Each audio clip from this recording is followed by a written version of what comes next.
play their games. So just to be clear, the Transparency Act about the Epstein files, that required all of the files to be released by, I think it was in December. And there's something like 6 million of them. About 3 million have been released, 3 million have not. Of the 3 million that were released, the only thing that was supposed to be redacted was the names and identifying information of survivors. But it is clear that a lot of stuff that was redacted that wasn't pertaining to the survivors was pertaining to the potential perpetrators, and survivor information was actually accidentally included. So they are not in compliance with the law, according to, as I understand the law. Is that right? Absolutely. And not only are they not in compliance Here, with the Epstein I'm sorry, Files my computer Transparency now. Act, they are not in My live not compliance working. with a subpoena of the Epstein files. In fact, it's important to remember that going all the way back to August 5th, we subpoenaed the full unredacted Epstein files, and the administration has not even attempted to comply with that subpoena. And part of why we launched a bipartisan effort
You.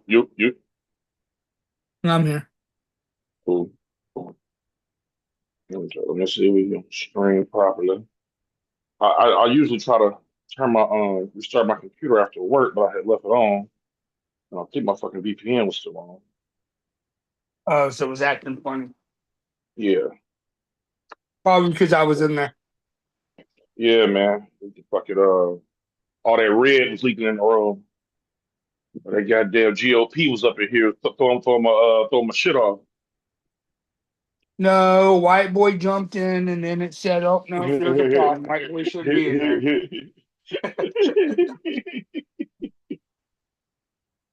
Oh, get my avatar going. I'm just gonna do the stream. Yeah, I don't know how to do all that, but I did create my own little avatar, so I'm not too worried about it. I'll show you how to do it. It ain't nothing. Okay, there we go. There we go. All right, we live. I just went to Chat GPT and said, "Create me an avatar." There you go. Professional, but on vacation. That's what I went for. Right. You like a They said, "Give CEO. me some photos." You like a CEO on vacation. For sure.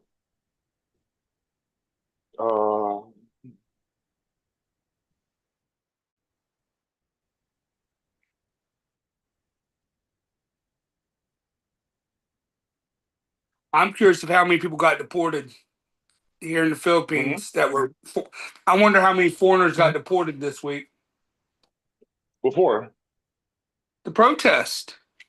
Oh yeah, you know what? It's such a thing because I'm not gonna lie. Let's say it was happening at Marigold Crossing. I would have stopped and watched and probably pulled my phone out. I definitely would have. You know what I'm saying? I wouldn't have been marching with them or nothing, but I would have looked and,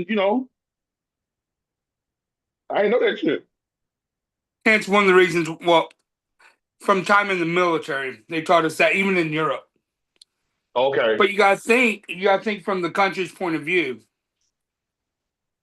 Definitely now with phones, because when I was in the military, there was no. And when I was in Germany, there was no iPhones. There was still flip phones, right, and little bricks. They were anything that you can put that makes their country look bad, you're out. Mm-hmm. Yeah, that's why if people I was at here. Marigold Crossing and I saw that shit, I would stop, look, and take my phone out. I know I would have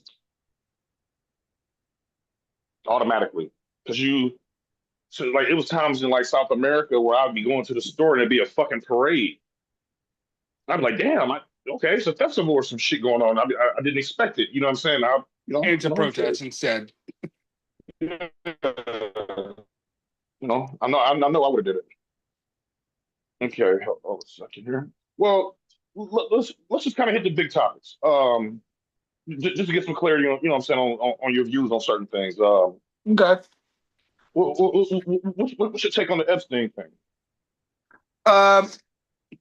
There's two. One, the general public. I think right now, for saying that they were going to release everything, the GOP's in a pickle. Mm-hmm. Because what they release, everybody wants action immediately. So if they start arresting people, and then you got to think these are the elite of the elites. They have the best lawyers. And if you don't have an argument, their people are released because there's no evidence but a piece of paper saying they were on an airplane. You can't charge nobody with that. Correct. So if they arrest them and then have to let them go because there's no evidence, now people are mad because they're arresting and then they're getting out immediately. Oh, the elites are free. I mean, there's no punishment for the elite. You see, they get away scot-free. But now they're also in the fact that they're not arresting anybody. Granted, they are certain in question. Probably the two people that, without a doubt, we know are part of it, and that's the Clintons, right? Because Bill's name's on every piece of paper. So we know they have something to do with it. There's enough evidence. I'm not saying he's guilty of anything, but he knows enough to be brought in. Okay. And he's a former president. Mm-hmm. So the GOP's damned if they do, damned if they don't right now because of that. You have, and this is on both sides, everybody wants arrests, right? heinous acts. Hold on. We give us some. Clinton is all over everything, and who else is all over everything? No. I was going to get to him. That's my number 2 point. Okay. Sorry. But as you look at it, you have no arrests being made because Clintons aren't arrested, right? They're just being brought in and questioned. They came in, yeah. And again, I'm not saying that. So there's not enough action being done. So one act, they're not doing enough. But they do start doing stuff, and people are being let go. Now it's everybody. It doesn't matter who you are, as long as you got money, you can do whatever you want. So it's one of those they're damned if they do, damned if they don't. Right now. Now part 2 is technically there's 3 parts. Second part is the Trump thing. They're trying to. And again, it's because it's a red everything right now. So, of course, they're going to try to prove him to be innocent. If, say, this came out in the 90s and Clinton was the president and everything was blue, if I'm not mistaken, it was mainly blue back then while he was president, except for that little era where everything got shut down multiple times. They'd be doing the same thing for Clinton. So I'm just saying it's the administration just trying to prove their person's innocent. Okay. Honestly, too many damn pages for me to read. But like I go back on the original part, just because all these names are on this, because Tom Hanks. I mean, you hear great things about these people that are in the movie industry. You know what I mean? It's one of those. We need to know more, and of course, there's more.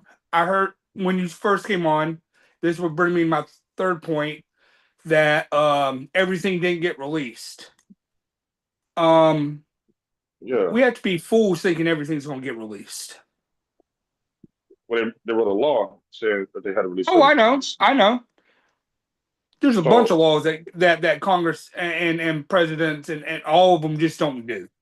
Right? So it's just one of those, again, I'm not. This is pretty cut. I'm for people getting arrested. I'm for if Trump is number one suspect on there, he needs to be arrested. You're skipping a step, though. I think we're skipping a step. Like, okay, under the shit went down when Bush was in office. The first one, the state charge. Let's get the timeline straight. Okay. So he had his first state charge in Florida. Bush was president. Acosta worked for Bush. Later on, he works for Trump now, or he stepped down, but he was working for Trump in his first administration of it. Acosta got Epstein the deal where it couldn't be taken to federal court. Okay, so then that's the Bush administration. Next president is Obama. When Obama comes in, he's serving his sentence for the state charge, which was basically just home arrest. At some point, I think either towards the end of the Obama administration, they was able to get him on a federal charge. Okay, so we got the federal charge. Then they're investigating the charge while Obama's it was the end of Obama. They investigating the federal charge under Trump's first administration, Biden's administration, and by the time Trump came in the end of Biden, when Trump came in the second time, the investigation's over. Some things were under judge seal, so it couldn't just be unilaterally open. They wrote the law. Everybody's saying, let's see what's here. I don't think we had a point of arrest yet. We got to see what's there first. You got to be investigated. You got to go to a grand jury. Like the legal process still has to happen. Okay. The Trump administration seems very obvious for some reason they don't want to release the paperwork. And like, I don't see why they don't want to release it unless, like, why wouldn't they want to release it?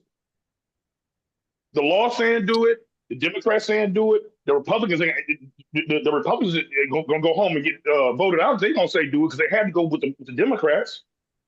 Why is the administration not releasing the records? Remember early on in which, yeah, I'm for the release. Let me say this before I keep going on for playing devil's advocate for my side, is I want it all released. Okay, I'm just gonna put that out there. But But why? remember when this all first So you started? want? Hold on one second. Hold on a second. You want it, and I want it. Why Yes. are they not doing it? Remember when it all first started and he said something about lawsuits and they will only release everything that doesn't pertain to lawsuits? They don't pertain to lawsuits. There's there was something, I forget who it is. It might be against the Clintons, I don't know. But there was something that they were going to use for there was some lawsuit. I'll look it up here in a second. And they stated we will release everything that's not damning to our case. Granted, half of them not. Again, like I said, I'm just playing devil's advocate. I'm throwing the only thing that I can think of that they could put as an argument out there. But again, like I said, that's the only thing. That's the only thing you can think of. God thinks yeah, that was that case. That's it. I'll look it up right now, and while you continue your thought, and then I'll let you. You know, I think it's very. Can I piggyback on you guys' conversation? You guys don't mind? I'm gonna make one quick statement, and I'll pass the mic. I think it's very, very obvious. The Trump administration does not want to release that paperwork because it was already said he was let know. They let him know he was in there, and the stuff they ended up getting, the stuff they had to release, ended up having his name on it, but they tried not to do it at first. It's not gonna show him in a good light, and he doesn't want that to get out to the public. I think that's blatantly obvious. For really whatever quickly, the fuck is in there, it don't make him look good. Really quickly, what's up, everybody? Hey, what up, Detroit? Chico, Stu, what's going on? Chico, what's up, Mike? What up, man? Hey, and you guys are talking Epstein? Is that what you guys are talking about? Can I piggyback on that? Can I piggyback on you guys' conversation real quick? No problem. We got a GOP guest today, and so like what we doing is we kind of just hitting the big topics. So I want to see where he's at on these big things that's going on in America. But we started off with Epstein, so we're gonna hit a couple. We're gonna hit a couple other things too. Okay. What's up, Chico? Okay, the gentleman said that there was lawsuits involved, which is kind of correct. I'm not sure exactly what the statement was made, was that they didn't want to release information that could defame someone and could cause a lawsuit. But unfortunately, the federal government opened up the floodgates and saying if you have any complaint against anyone, please call in. Now, that led to people calling in saying that, hey, I don't know, William Barr. Epstein and the alien fucked me last night. I'm sorry? You're right. Like Epstein and the alien fucked me last night. Exactly. Let me finish. So it became a lot of nonsense, and the lines get blurred. And unfortunately, Democrats and Republicans were caught doing this, making these outrageous comments to deflect with things that may cause them harm. But that doesn't exclude you from investigations. Lawsuits those will get thrown out in court. So that's not something that's just some kind of excuse they're making. Just because someone says some nonsense is not going to exclude an actual investigation. Someone gets raped and then someone calls in saying, yeah, they raped me too. No one gets excluded from that. The reason why, and let's be clear, the reason why that they're stalling or dragging their feet on releasing those files, because Donald Trump is inside of those files. He knows it, and the world knows it. We can pretend like it's not true, and unfortunately it's true. It's an embarrassment to the country, it's an embarrassment to the Republican Party, and it's an embarrassment to Congress. But not only is Donald Trump in there are Democrats in there. Now, one thing I can say is MTG is the reason why she fell out with Donald Trump, because she was hell-bent on doing what? Releasing the files. He called it a hoax. There was no reason. Her loyalty was unmatched with any Republican on that administration. I don't see anyone that even came close to her loyalty, but she did put those victims first. And when she did that openly, Donald Trump called her a traitor. If I can add something to this. Go ahead. Oh, no, go ahead, Detroit. No, you ain't had a chance. You do think, brother. So, my perspective of this, and I'm on the outside looking in for the most part. My knowledge on political, politics and all that stuff is, these guys here, you as well, Stu, probably, throw out some facts that I probably couldn't compete with. I don't know. All right. So I'm just looking at it as an audience member. And I remember when Trump was running and the things that he would say, it's appealing. It was at the time. It was refreshing. It was different than what you would hear from most people, right? From most politicians, right? It wasn't the same old dog and pony show. And there was this drain the swamp and, all this other shit. Get rid of the corruption, get rid of all this, crazy shit that's happening. All right, cool. All right, I'm listening. You got me. And then all this shit started coming out with Epstein. And it was, that drain the swamp shit. Well, this is the swamp. We have arrived at the swamp. And then the moment in which we have the ability to drain it and see what is underneath all this murky, stagnant water that has been there for up teen years, right? We're talking a couple of decades, right? It doesn't add any clarity to it. I mean, it does, but it doesn't at the same time. I look at it as an audience member. I'm politically homeless. But even to me, there's something fucking rotten in the state of Denmark, so to speak. And I see these things and I question it all over again because I'm a hypocrite, not a hypocrite. I'm sorry. I'm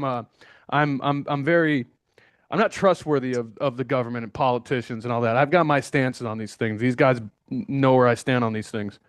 And this also, it just adds more fuel to my own fire to realize that these motherfuckers is up to no good. This drain the swamp shit don't mean you're draining anything. You just want to make sure that you look good, and you don't want your dirty laundry being aired out. There are 3 fucking million files that are not being released, or that they're holding back a metric fuck ton of files. Why? Now, and somebody said it to me like this, and it kind of opened my eyes. If it was just, let's say that all the Republicans were like they weren't guilty at all. They were actually just clean as a white bed sheet. They were clean. It was all Democrats. Why didn't you release it? If it was a Democrat hoax, why didn't you release it? If it was everything that you said that it is, why didn't you release it? Why? What are you holding back? You don't want to hurt your friends? From what? And then on top of that, it was a law. You are supposed to provide us, the redactions and the reasons why you redacted and who you redacted. And the only people that you're going to hold off from that redaction, or the people that you're only going to redact, are victims and well, basically that. We're not going to fucking sit there and try to protect people that were implicated in this in one way or another. But yet they are doing it blatantly in front of all of our eyes in real time in 4K. The president of the United States of America said, maybe the American people need to move on to something else. Yeah, he did. That is blatant fucking bullshit. I don't care how, much of a Republican one might be or whatever. This isn't that anymore. It's not a Republican Democrat thing. It's a people thing. It's like, dude, there's a group of individuals that probably have some pretty, they've got their fingers in almost every pie. No pun intended. And they're still doing this, and they're getting away with it. And nobody's holding them, nobody's taking the task. I mean, literally the law personified, which is the Department of Justice, which is being questioned. What are you doing? What are you doing about these things, ma'am? What are you doing about these things? And she starts talking about the market. That's what she said. Yeah. And she said, and she said, she literally took a side path and just said, President Trump, the greatest president of all history. It's like, wow, that is a ridiculous statement to hear the law say, because that sounds like corruption to me. That sounds like you're swaying their beliefs. It's biased, and that's not the law.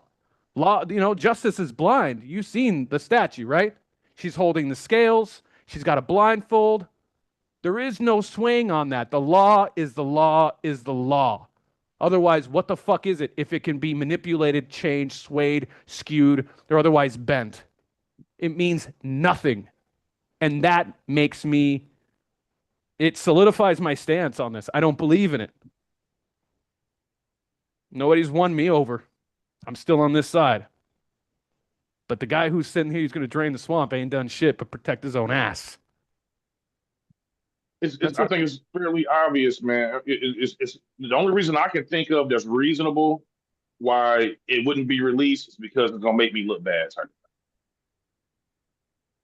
I can't think of nothing else that makes sense.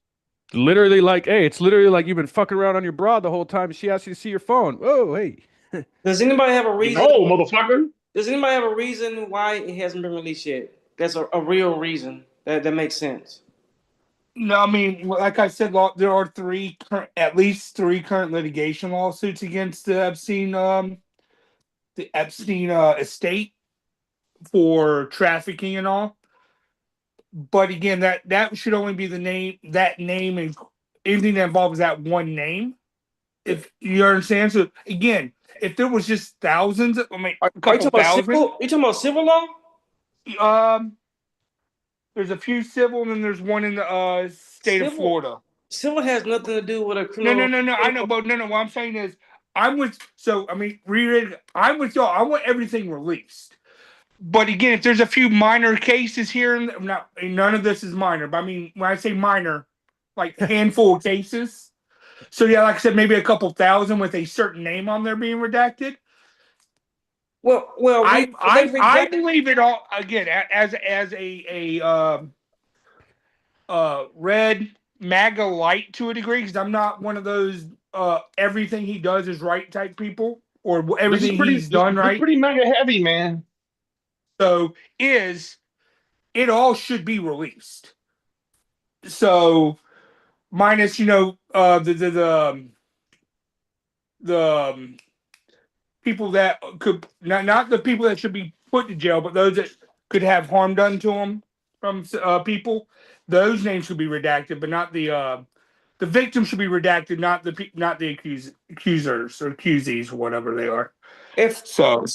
If there's crimes committed, should someone go to be charged for a crime committed? Yes, 100. They I said, was saying, if Trump's 100% guilty, to me, this is starting to feel more and more with the Epstein files is more and more of a Watergate situation. What do you mean? Remember, he recorded everything and put his name in a lot of criminal things. Nixon? During the Watergate? Yeah, Nixon. Starting to feel like Trump. This is his Watergate. This is Trump's Watergate if he doesn't fix it. No. This is nowhere near Watergate. This is not even close to Watergate. This is something totally different. Let's be clear. Yeah, Watergate was trying to win an election. But this is totally different. What I'm saying is this is the thing that's going to hang him and anyone that's associated with him, to include some of the Democrats that switch sides for this, like RFK, like Gabbard. This is not politics. I know, but what I'm saying is, if he's guilty and it comes to find out his administration, even the ones that had nothing to do with it, let's be honest, Department of Health and Department of State, I think she is, have nothing to do with the Department of Justice. Everything, if it comes out that this is all just a cover up for him, anybody associated in his, for one, the GOP's done for a long time, and anybody associated with his cabinet is done for. Right? So Epstein, I'm not, and that might be the cover up. They don't want to be like they were associated with someone that this evil when they had no clue of it at the time. Well, this is not the first time that they've come up with criminal allegations. Well, not just allegations, but a criminal conspiracy. Oliver North committed crimes. Did he go to prison eventually? He got pardoned. He did? Yeah. They pardoned him. Okay. If I'm not sure, I think, didn't Ronald Reagan know about that? Oliver North worked with Ronald Reagan to get the guns to the Contras to pay for the. So Congress wouldn't give the money to Reagan for the Contras, and so he used Oliver North to work with them so that they could sell guns. Wait a minute, they sold dope to get the money to buy the guns. So they sold dope in American neighborhoods, use that money to buy the guns so they can fight their revolution. There's been crimes in politics for hundreds of years. It's nothing new. Since the inception of our country. Yeah, it's been crimes in Congress since Congress has been created in this country. So it's nothing new. Absolutely not. On both sides. One thing I wanted to add though is like think about how rich Trump is, and how rich he is and has been throughout the majority of his life, right? I don't think that we understand the gravity of that statement. To be that rich for that long, shit, dude, you don't go to jail when you're that rich. You just don't. It just doesn't happen. How many billionaires do you ever hear getting locked up and go to jail? Doesn't happen very often. Why? Because they tie it up in litigation.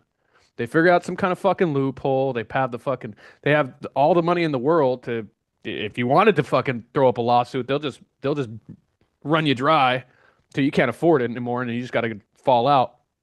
You're above the law when you have that fucking amount of money. But just to circle back, just real quick, just to circle back, right?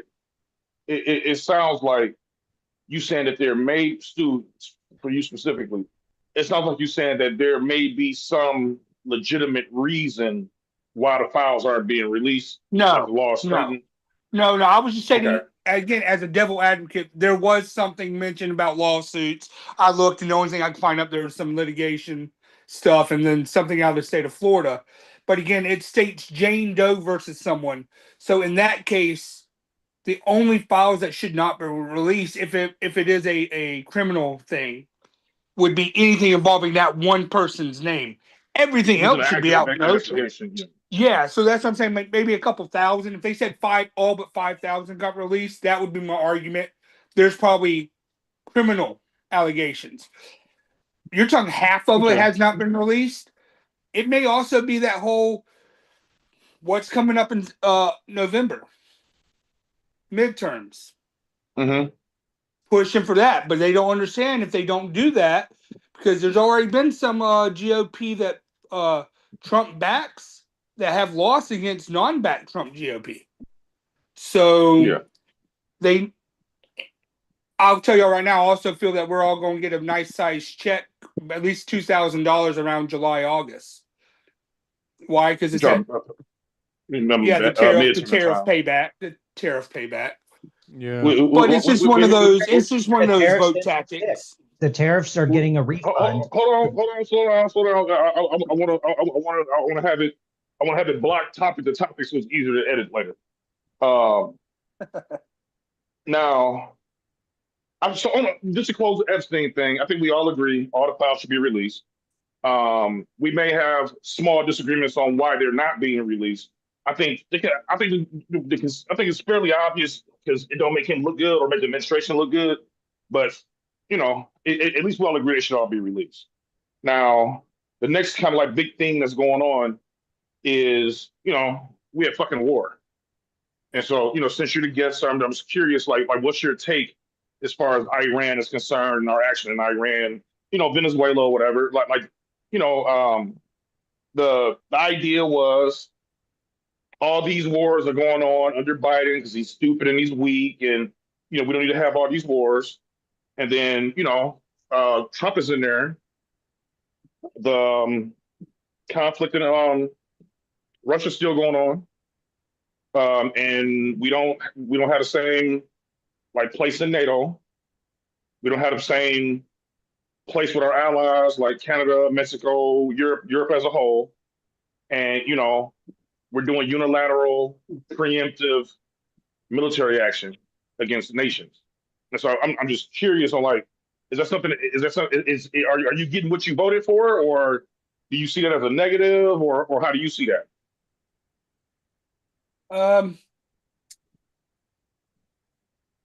Loaded question. There's a lot going on. Let's break down the Iran war thing. Again, I'm not saying. I could see Iran was something that's been boiling over since the 80s. So it was one of those, eventually it would happen. If you look throughout the whole them trying to attack one of our boats in the 80s, and then all the stuff that little things here and there throughout the years just added up. And Give me an example.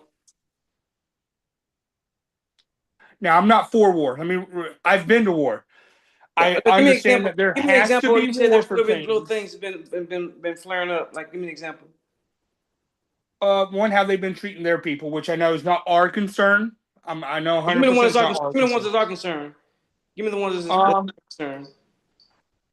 There was the hostage situation in which I know that Obama sent them some money. Correct? It was what hostage situation? Hold on. Or it was something involved something with money. I mean, not the money was. It was a nuclear deal. It was the Iran nuclear deal. Yeah, so they would stop making nuclear material for weapons. Well, the reason why we had the money was from I think the 80s, where I think it was a negotiation thing, and we froze a bunch of their money, and we had it for years. Obama used unfreezing that money. It was their money.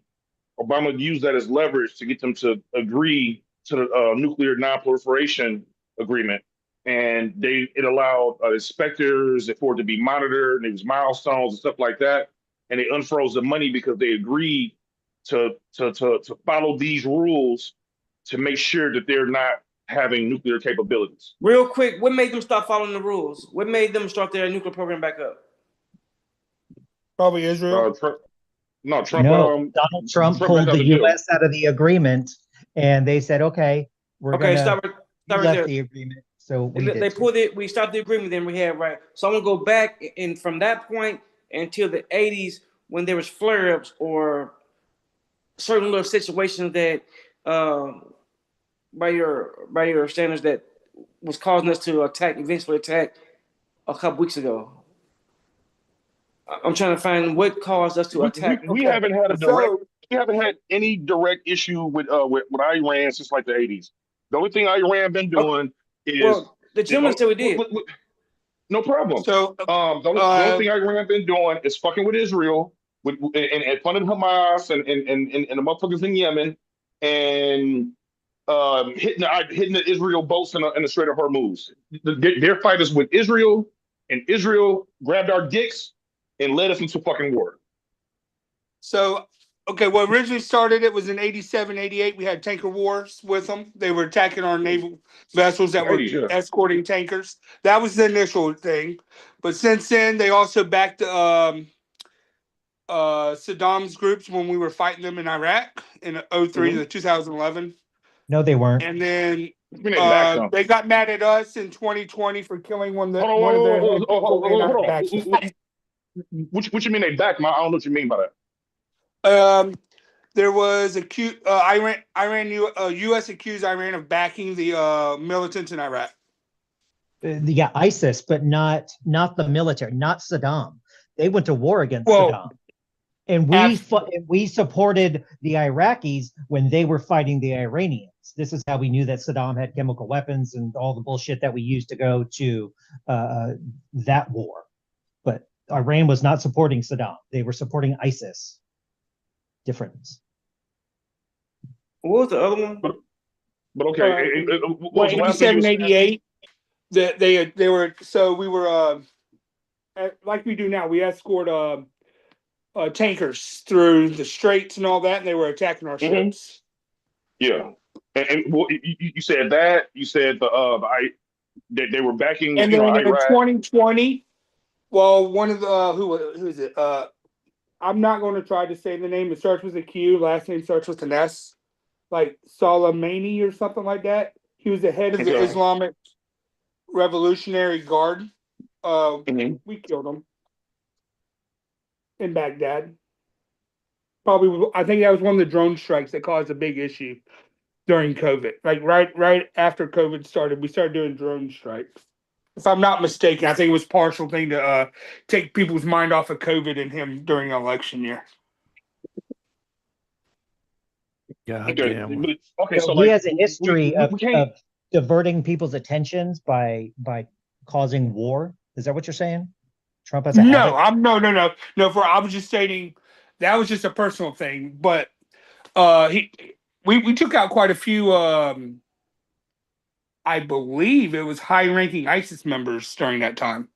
Yeah, and as we should, no problem, right? I got no problem with either administration, killing motherfucking terrorists and shit. Yeah, right? They would attack us, not us attacking them. But hold on. So but what I'm saying is, as far as us in Iran, we had some hot shit in the '80s, and a couple, and not really nothing after that. What I'm saying is, we haven't had a direct conflict with Iran since the '80s. And 30 you think years. It's okay to? I'm sorry. And over 30 years, we haven't had really issues with Iran till it boiled over till we had to attack them and drop thousands of bombs on them. What I'm saying is this: is military action now like punishment for what happened then, or like why are we there now? Because of what happened in the '80s? That's what I'm asking. And yeah, because you just looked it up. We don't have no big beef with fucking Iran. You know what I'm saying? Directly. Well, it was the so-called nuclear problem, but we caused that problem. Well, we caused a lot of problems, don't we? Probably, yeah. But I will state that since I've been in Afghanistan, I've been in Iraq, Kuwait, a few of those countries. And it might be our fault. Now listen, I'm not stating this is not, but they do not like Western or America very much there. 100%. Now I'm not saying us going to beat them up for it. I'm not saying attacking them. I know. I know. But we don't like them. We don't like nobody. Y'all gotta let the man finish his statement though. Yeah. I'm not saying we should go over there and beat them up because they don't like us. That's not what I'm saying. But of course, now this is with what we only know what we see. We don't know intel. We don't know. There's a lot of stuff that we don't know. Because trust me, I was in the military. There's a lot of attacks that happened and we didn't even know why. Thanks for your service. So again, there's a lot of stuff that we as, and again, it's partially the news fault. The news only tells a grain of what they know. They don't tell the full story on any side. Because again, I believe news is an issue for a reason why America's starting to become very divided on both sides. Don't matter if you're a CNN watcher or Fox News or ABC. It doesn't matter. We talk to me. It's a separate issue though. So I was gonna paraphrase what I'm hearing. They don't like us. We have some problems in the '80s, and it may be some secret shit we don't know about that justifies what's happening right now in Iran.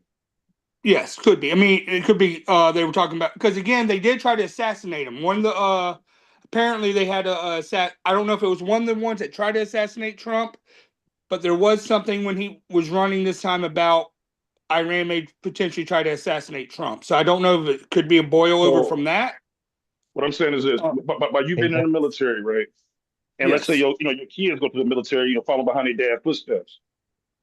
Is it acceptable for them to say, we had problems with them in the '80s, they don't like us, and there could be a secret reason why your son got killed? No, I mean, again, I'm not for war. I understand that there has to be war in certain circumstances, but I'm not one of those. Is this one of those? Not really. Not really. Y'all just ask why. I'm just giving you reasons why we went to war. It could also, I'll tell you, like I told you in person, this could all be over just for America trying to become #1 in oil. Well, do you think it's a cover-up so we don't focus on the Epstein files? Could be. It could be that too. It's people. The dude who just quit told you. Yeah. The administration has told you. It's been in the last 2 weeks. It's been several people in that administration who said we were pressured by fucking Israel. And hold on one second. Come get another little piece of information. In the Middle East, you got Iran, and everybody hates Iran. In the Middle East, because Iran won't play ball. Saudi Arabia, UAE, all the motherfuckers hate Iran. The countries that don't like Iran all gifted this administration something, whether it's a plane, whether it's his stepson getting the $600 billion, All of these countries had some specific gift to the Trump administration or to Trump's family or Trump person. Them, along with Israel, this benefits them. This doesn't benefit America at all. We're destroying the world's economy. You know the reason they was protesting at that fucking the embassy yesterday is because of our actions against Iran is causing their gas prices to go up here. I don't see any reason for us to be warring with Iran. Iran couldn't fucking fuck with us if they tried. Iran been getting ready for this for 20 years. Iran is going to perform a lot better than what we expect. Let me jump in there right quick. Only you know defense. Only then we. defense. I was under the impression that the United States military was unmatched, right? And I always will say that. But now I come to the realization that it's not. In order for the United States military to be unmatched, we have to be actually inhumane. We have to break laws in the Geneva Convention, so we can't. So right now, our military is equal to other militaries. That's what we're realizing right now. Like, wait a minute, we're not as bad as we thought we was. We're like two people in the ring boxing, but originally we had a gun. They took our gun. Now we're fighting heads up. We're not as we thought we was. So, okay, as the military person in the room, I will say this: we're still number one. Says who? But here's the problem: we were too lackadaisical, or too lax for the longest, and we allowed one country to catch up. What country is that? Now, granted, we don't know if it's equal or if it's the Timu version of military, but they are catching up. What country? China. It's 100% China. It's 100%. Our issue with China originally was they outnumbered us 1,000,000 to 1. Okay, I got a question for you. In the last 20 years, what country did we dominate? That we went to war with? So, because you could put this back to also Vietnam style. No, when it comes to no, I'm saying the two wars that we were in, you could put it, well, what I'm about to say, just like in Vietnam. We were in an unknown territory.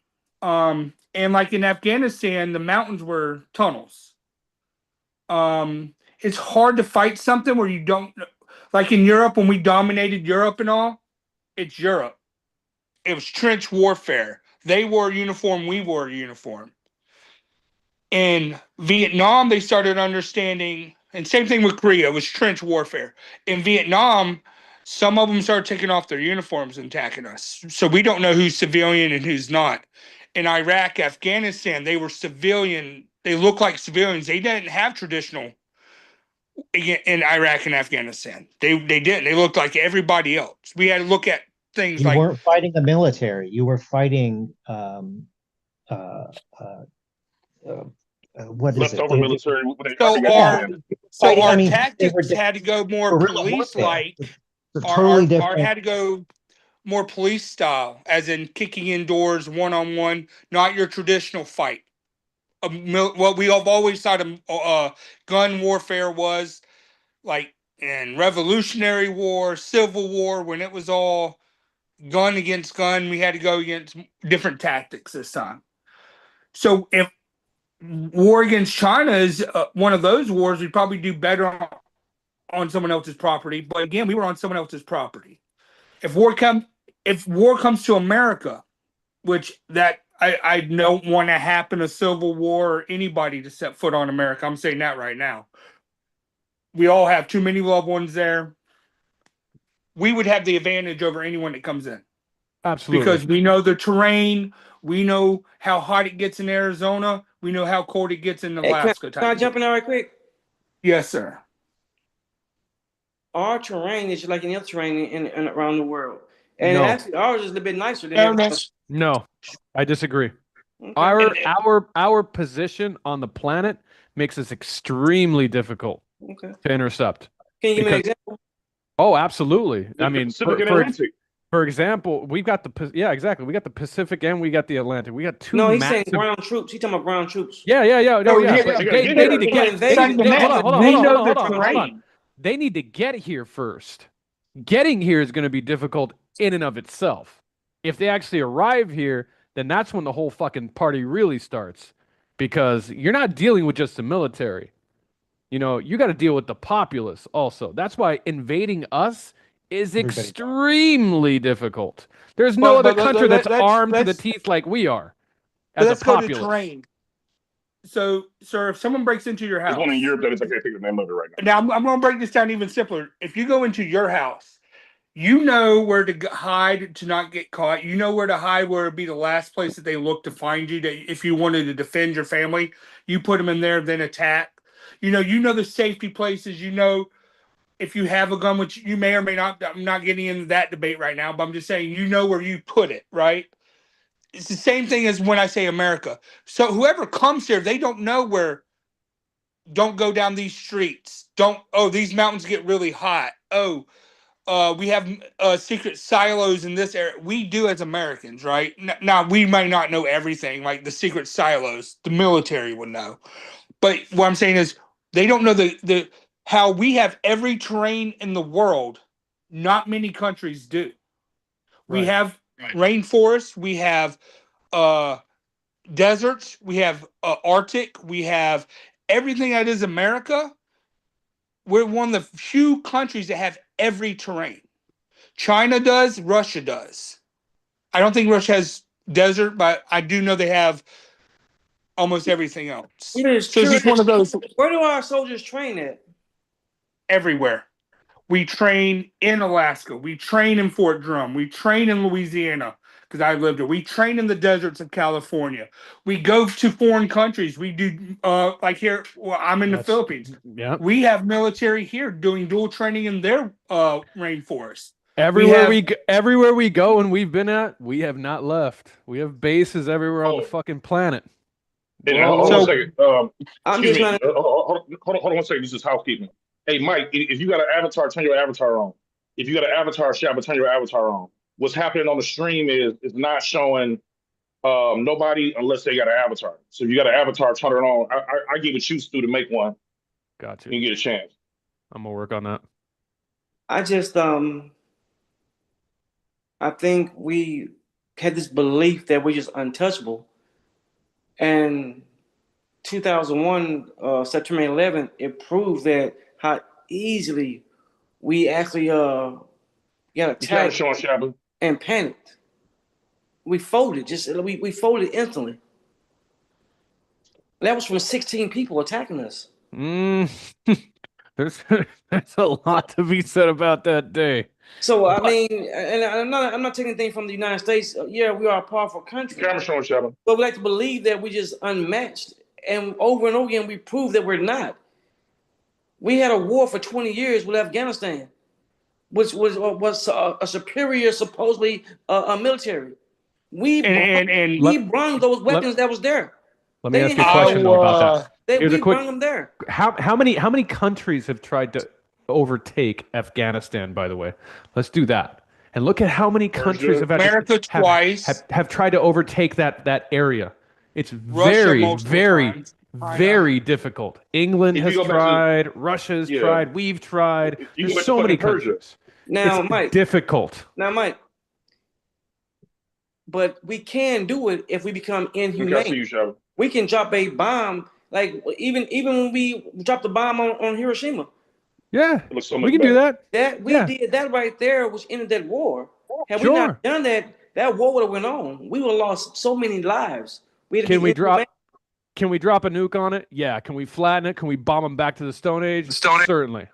And that right there, the whole world turning back on us. Certainly. See, I think. Well, I don't want to get. You know what? I'm just gonna leave this one alone. But okay, so because it's I don't agree with you motherfuckers, but I'm not about to do that right now. Just for the record, I don't agree with you motherfuckers. Wait, okay, which one? The one that says, the ones that say we are the most powerful, or the one that's saying we're not? Because if you disagree with everybody, you're either one or the other. I'm just saying. I'm gonna make my statement and run out the room. Okay, let me just say this right here. We got the strongest military, supposedly. We're the richest country. But we have not proven to anyone how we dominate. over and over again, we kind of like fall short. Right now, we said that we couldn't be matched, and right now we on live television begging other countries to help us. If we disappeared, let me ask you this: if we just automatically, just with a snap of a finger, disappeared off the face of the fucking world, how much of an impact would it have on the world? It would it'd fuck them up. It would be Mansa Musa all over again. Yeah, we would. I mean, there'd be no more global currency. That would It would cause be Mansa Musa all over again. There's an no doubt about economic. Yeah, we'd fuck them up. That goes to show you how important we are, and that just in and of itself shows our power and our reach. If me and you get into a fight, Chico, and you got a 9mm and I got a tank, I got the stronger fighting force, right? Right. Not if you drive your tank into the water and it gets stuck. I want to hear this. Now, if we got Party Pete, Freaky Live, Titted Bar Pete running a show, Freaky Live, we're gonna fuck around and drive the tank into the pond like Shabba talking about. But that don't mean that the tank ain't stronger than a 9mm. All right. Now, don't get me wrong. You put the wrong motherfucker in. That's not. Let me be clear. That's not what I'm saying. That's not what I'm saying. I'm telling you what I'm saying. Okay. And so it doesn't change the fact that we are the strongest military that this planet has ever seen. I agree. No other country can match us. I agree. And when you're talking about these specific things, we have to look at what was our intent. I don't think our intent was to make Afghanistan a colony. Okay. I don't think our intent was to make Saudi Arabia a colony. Okay. I think that 3,000 people got killed on 9/11 and tens of millions of motherfuckers over there is dead. So I don't know how I don't know. I just know math. Okay, let me say what I'm. Let me. I don't know math. Let me clarify what I'm saying. Okay. What I'm saying. 3,000 versus tens of millions. I don't shit. Okay, without making fun or joking, but let me see if I can clarify what I'm saying. What I'm saying is this right here. We have the most powerful military in the world by far. But in order to use it on people, we have to be, no, excuse me. In order to show how powerful we are, we literally have to be inhumane to those people. So we have the biggest bombs. We have the greatest Air Force, Navy. We got Marines. We got enough troops with weapons that can go into and destroy an entire city. Decimate. And we win. That's inhumane. Or we go in and send our troops in, ground troops in, and fight other ground troops in their country, in their country land. We're fighting heads up. We're equivalent to them now. Now we bring in an airstrike and just destroy the entire city and kill their children and kill their mothers, their fathers, all the women, blow up all the schools, the churches. That's inhumane. Yeah, we are dominant. We got that power to do that. But we will not do that. That's not true. Since we're not going to do that, we got to send the ground troops to Iran right now. That's not true. And we see Iran right now, it's going to be a whole different ball game. Hopefully, Wasn't it? Hold on. Wasn't it just said that the first strike that we did on Iran was on an all girls school? Wasn't it confirmed? Yeah. That was Geneva didn't get in the way of that shit, did it? Nope. Well, you see what happens? Do you see? But hold on, wait real quick. You see what happens, right? All that shit, that goes out the fucking window when the time's right, when it's necessary. You think it's ever necessary to kill 160-some girls? No, I don't. I don't think it's necessary. I don't think it's necessary. But what I am saying is that when the powers that be deem it to be necessary, then it shall be. No one deems that. No one takes accountability for that. Did Geneva step in the way? That. You gotta say that's what my intention was. You can't say no, I didn't do that. They did that to themselves. So therefore, you know it's wrong. Were there any Geneva laws there that came into play to say, "Hey, you guys"? We didn't do it. Who didn't do it? They did to themselves. I got you, Stu. I got you, Stu. What's up, Stu? You hear me, Mike? We didn't do it. They did to themselves. Stu up. Okay. Here's what I'm. when it comes to the argument that he's giving about innocent people, and it's a true thing. Hold on, I hit the wrong button. Is that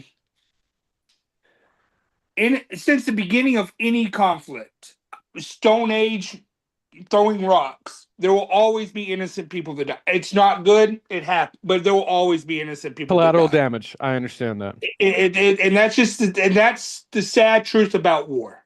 Yep. When we initial take over any country or go for a takeover like we did in Iraq, we did in Afghanistan, we did in Iraq during Desert Storm, we are going to bomb the shit out of them in the beginning because we want to weaken what they have to the point when we come in, the ground war's even easier. Right. No. So like we get all. Hold on a second, Stu. Like we get all of that, but in this Iran specific situation, right? They were supposed to be like targeted strikes. You either made a mistake and hit the school, or you hit the school on purpose because it's not carpet bombing or nothing like that going on. This ain't shocking. If it's shock and all, and some schools get hit, I understand that. But this ain't shock and all. This ain't World War II. When they hit the school, it was either by mistake or on purpose. Do we agree that a school shouldn't be individually targeted? Correct. 100%. I agree. Okay, cool. Hold on. But we agree also that we didn't take credit for it. We said we didn't do it. Yeah, of course we said we didn't do it. No. Naturally. We say we didn't do it, and we specifically know that we didn't know what we was doing. Yeah. Or we are inhumane. But here's the thing: we don't know 100%. Was there who was in the school? It ain't gonna do a party because if we go back to the conflict that just happened in Israel between Israel and Palestine, right? We do know 100% that underneath hospitals and underneath the schools, underground, underneath them, that's where they were hunkering down the Palestinian not the Palestinians, but the Hamas, the people in charge. Who said that? Who said that? Israel said that. The IDF said it. Yes. The IDF said you talking about the most inhumane military in the history of the world. The people that were the people that rescued the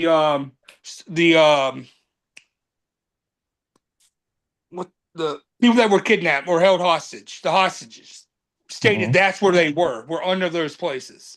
Not under the hospital. No. They were in tunnels, but not under that hospital. It was in tunnels, yeah. So we don't know. No, we do know. At that school, no, we do know it was a woman. Still, we don't know what's under it. They're not going to release. That's the thing. When y'all look at the news, they're going to state the bad. They're going. You don't know. Okay, I can't give you a pass, man. I can't give you a pass because you're saying that. Hold on a second. You're saying that we don't know, but we said we did not do it. We saying we did not bomb that school. So if we saying we bombed the school, then we were saying, well, we don't know what was up under the school. We said we didn't bomb the school.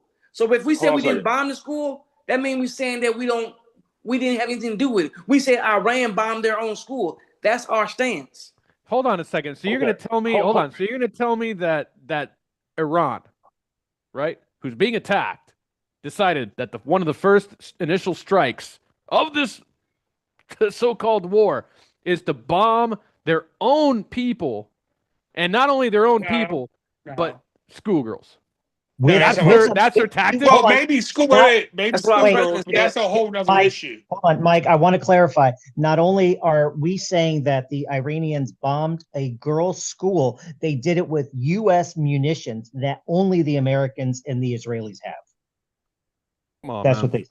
Yeah. So I'm saying if we attacked it, there could be other reasons for attacking it. Okay. I'm not saying that we didn't.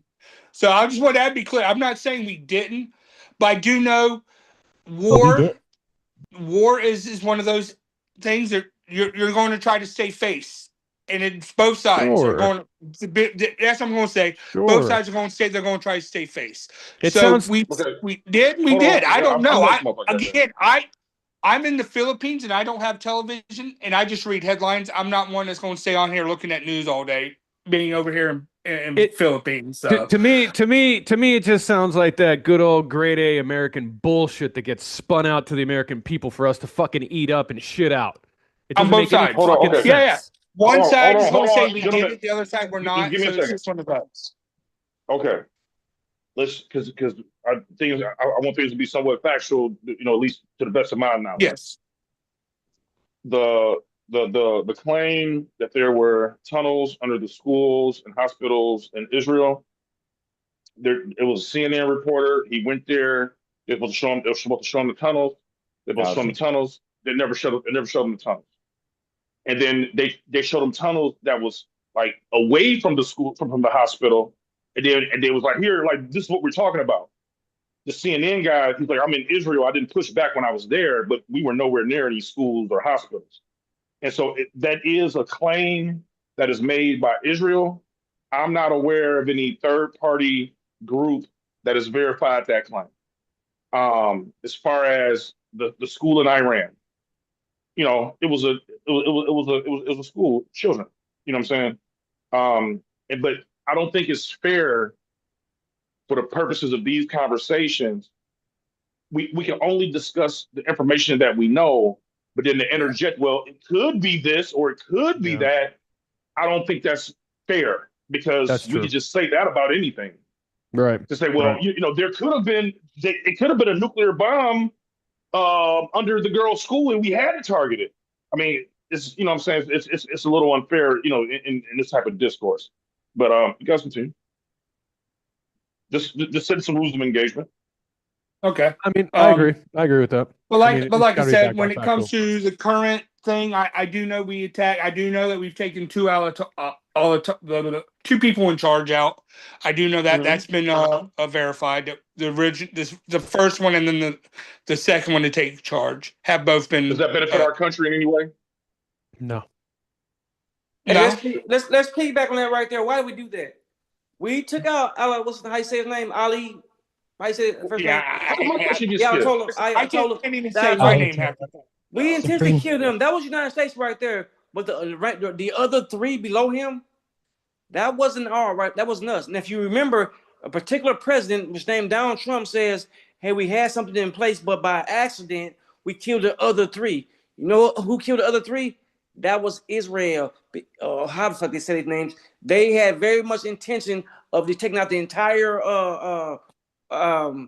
regime, or what's called the a turnover, just not the head, but everybody. They want to do an entire changeover.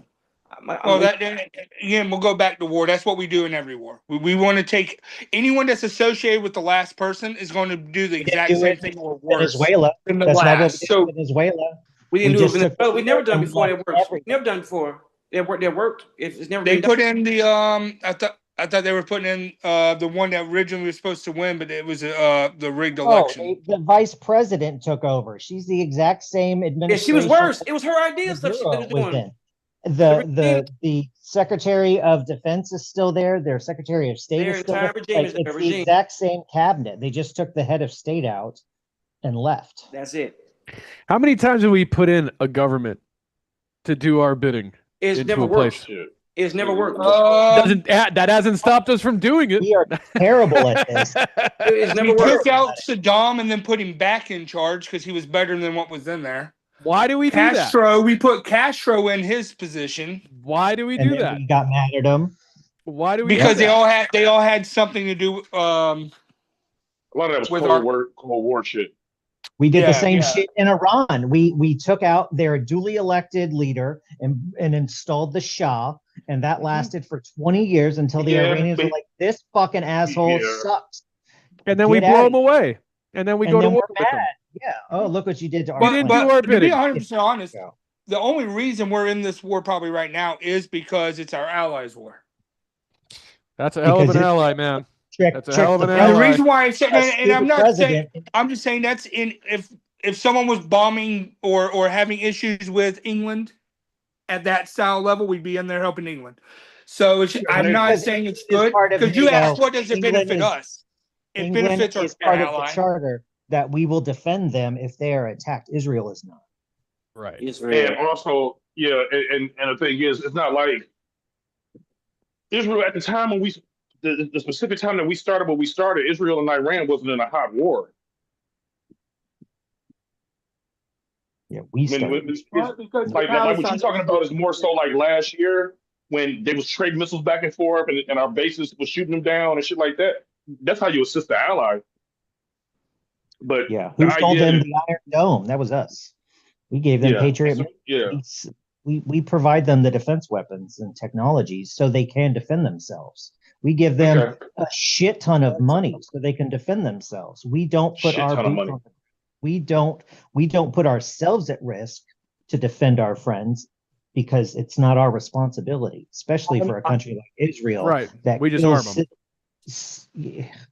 Yeah, we just arm them. Mm-hmm. Mm-hmm. Okay. And we've done that, and we've done that forever. I mean, we did that back in World War II. We armed them. We armed our allies until somebody started fucking with us. I'll let y'all know this is the type of GOP person I am. Let's save our money for ourselves. That's what type of GOP. I'm not for giving Ukraine money or Iran money. Okay. But that's not how we operate, though. That's not how we operate. I know, but I'm just putting it out there. Like, I'm not. When I say I don't support war, I don't support wars that don't involve us currently right now where we live. Someone started attacking America. I'm for war. Trump again. Knowing what you know now, would you vote for him again? Over him, over her, yes. I would say yes because I didn't like the previous administration. I would say this: as far as we go, as a whole, right? We don't really keep our leg on this side of the fence. That's just not what we do, because that's not what we're interested in, and it's real, right? It's obvious. Everywhere that we've gone, we haven't left, and that's called imperialism. We want to be involved in everything else. We want to, because if we're not, somebody else will be, and we can't have that because that's bad for business. Just to let everyone know, I didn't vote for him in 2020. I didn't vote in 2020 because the person I wanted to run. She didn't get she wasn't even put in as a VP, so it pissed me off. So I didn't vote, and that's Gabbard. So just to let you know, I would have voted for a Republican during that one. I didn't vote in 2020. No problem. So far we got the Epstein thing. I think we all agree this administration should release all the files right now. Yeah. Okay. Yeah. Then we got Iran. Yeah. It sounds like we all agree. This war shouldn't be happening. It's not a war. Yeah. It's not to me, at least. Or you on the other side of that, Stu? Like you're pro this military action. Since they touched our boats, yes, and that's a joke that goes back into our history. But yes, since there has been an attack now that both sides have attacked, yes. If nothing would have happened, no. You had to expect a reaction. No, you can't just get fucking shot at now that and we're not in fire conflict, back. I have to support one. I want our gas prices to go down because I know how expensive it is here. It's going up now as we speak. It is stupid here. It is stupid here. It's almost $2 a liter. About 10 cents a day. It's going to go up. It's going up every fucking day, bro. It's $2 a liter here, almost. Okay, what I'm saying is this: they weren't attacking our boats before we started this interaction. Correct. Do we agree this interaction shouldn't have been started? Correct. We do. We ain't got to. The only thing I think is they started rebuilding their nukes after they told us they weren't going to. But that's not a reason to start an all-out war over it. So we blew them up last year. Trump specifically told us that we dismantled their ability, we obliterated their ability to develop a nuclear weapon. That was in the summer. It was impossible for them to have developed it in this short of time. Yet they started all I said is they started rebuilding. I didn't say they built it. I just said they started rebuilding after being told not to. But that takes years. Can we agree why we in war right now? And let's be clear. Israel. Exactly. Mm-hmm. Let's not pretend like there's something else other than it is. Israel wanted to actually money and favors fight Iran, but they didn't want to fight them. They wanted America to fight them. Mm-hmm. That's all it's about. Yep. They needed America to fight them. They needed somebody that was naive enough to go for Netanyahu's story they've been selling for the last 40 years. Go back. He keep telling the same story. They almost get the nukes. They almost get the nukes. It's next week. They got them. Tomorrow they got them. What are you doing, America? Do something. They got them. He keeps saying it. He kept saying it. And finally, somebody that said, huh? They do? Well, I'll stop. Okay. I'll do something. And Donald Trump did something. Real quick. Okay, real quick. The IAEA findings, March 2026. We don't see a structured program to manufacture nuclear weapons. Director of National Intelligence, and that's Tulsi Gabbard. Iran has not. She's not for it. I'm sorry? She came out today and said she's not for the war. Okay. She testified to the Senate. Iran is not rebuilding. Wait, how come when I'm talking, what's going on? I'm trying to insert. Whatever. Just go ahead. Whatever. Keep that. Don't edit that part out. The fuck, man? Hey, real quick. Hey, guys, I appreciate you guys having me on. I really do. Detroit, you, Mike? Chico, Shaba. Good to see you, Shaba. Going, Mike? I just want to say. Good to see you. That motherfucker. Hey, Stu, man, nice to meet you, man. Again, thank you so much for your service to this country. Even though I may say what I say, I still think that this is a wonderful country, and I love the United States of America. I really do. But nevertheless, hey, guys, I got a hot date. I got to go. Go get some, Mike. Have fun. Y'all be safe, all right? You have a good time. Enjoy yourself. I will. Peace out, y'all.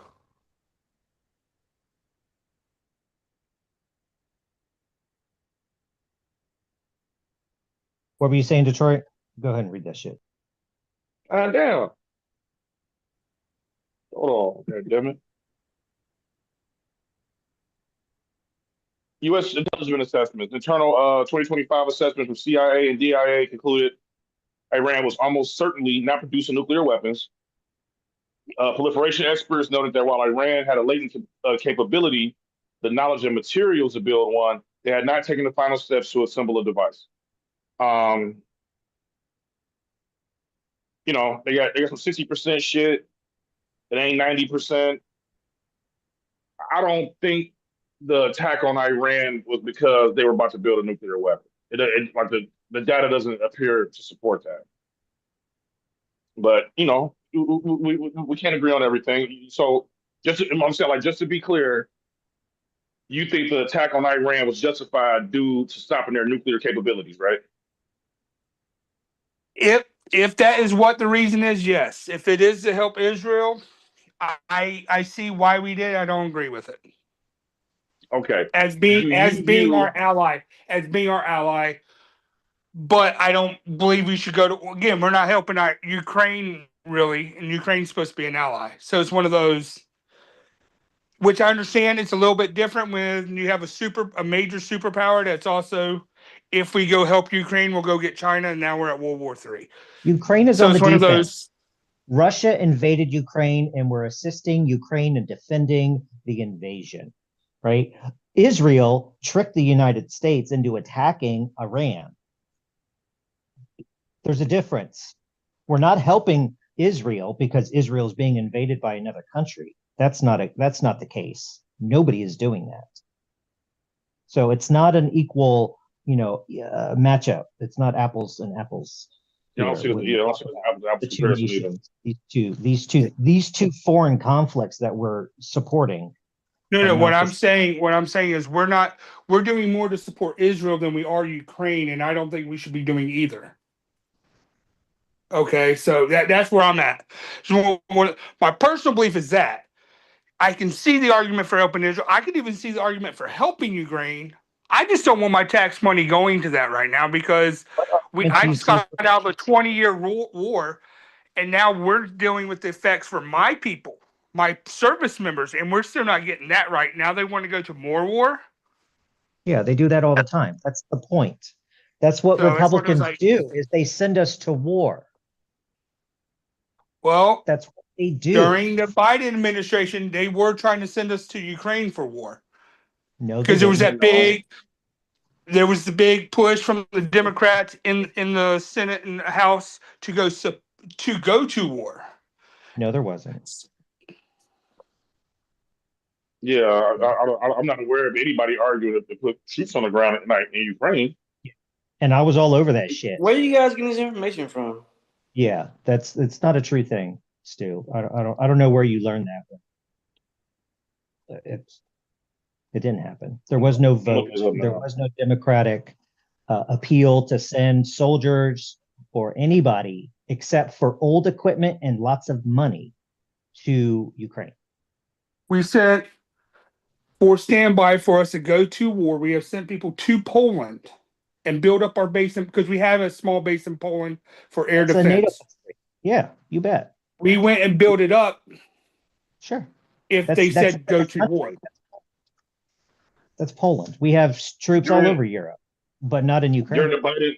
During the Biden administration, 21 to 25, the official policy of both the White House and the Democratic Party was a firm refusal to put boots on the ground in a combat capacity in Ukraine. Yeah. Biden repeatedly stated that sending U.S. troops to fight Russian forces in Ukraine will lead to direct conflict between nuclear powers. Putting troops on the ground was not on the table. Democratic strategy focused on providing military, economic, and humanitarian aid to enable Ukraine to defend itself. 2024, Biden reiterated that the U.S. military academy, there are no American soldiers at war in Ukraine. I'm determined to keep it that way. Yeah. He couldn't be tricked. The Israelis tried to do that to Biden and say, hey, look, Iran's going to attack. You need to jump in there and get them first. And Biden's like, nah, we're not doing it. They tried it with Obama. He wasn't going to fall for it. Yeah. But Republicans tend to fall for it. Right? They're the ones that send us to war. They're the ones that keep putting the soldiers that you have an affinity for into danger. It's weird that you vote for them. You support them, but you don't like what they do.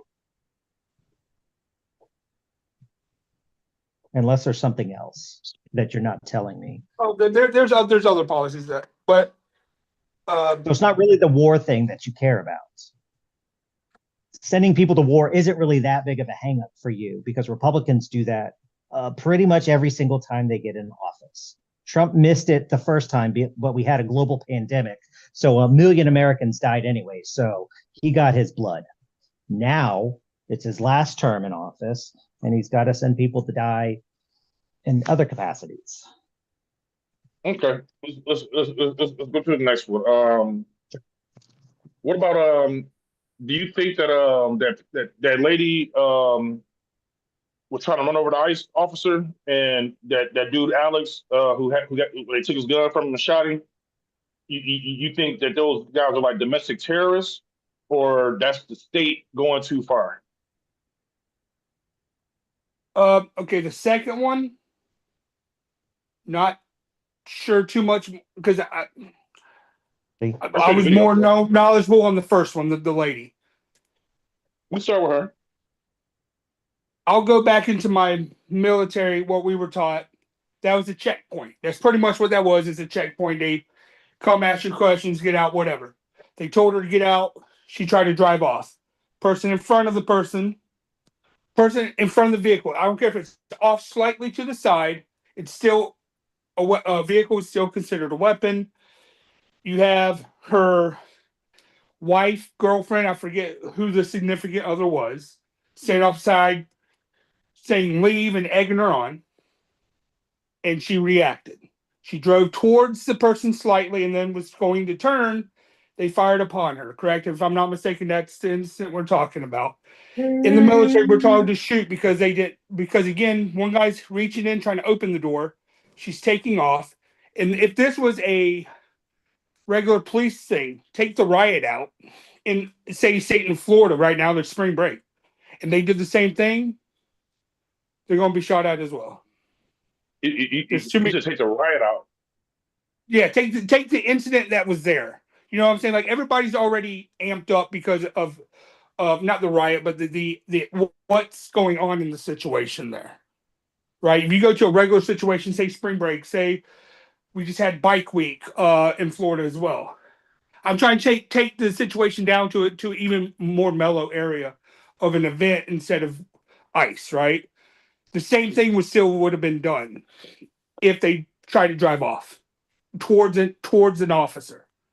When Even you if were in the the person, military, did you get, yes. when you were in the military, were you ever instructed to stand in front of a running vehicle? Yes.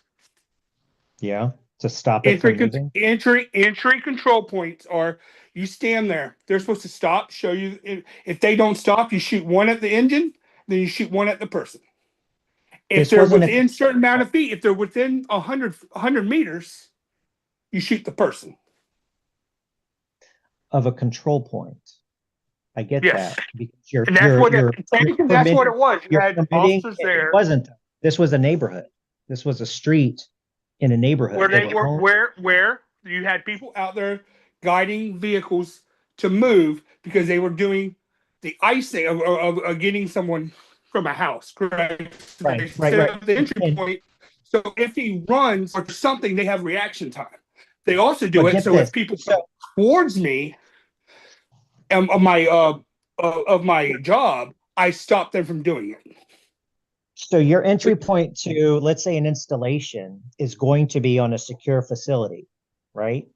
Yes and no. There's checkpoints. Your entry point to a facility is not going to be in the middle of a neighborhood.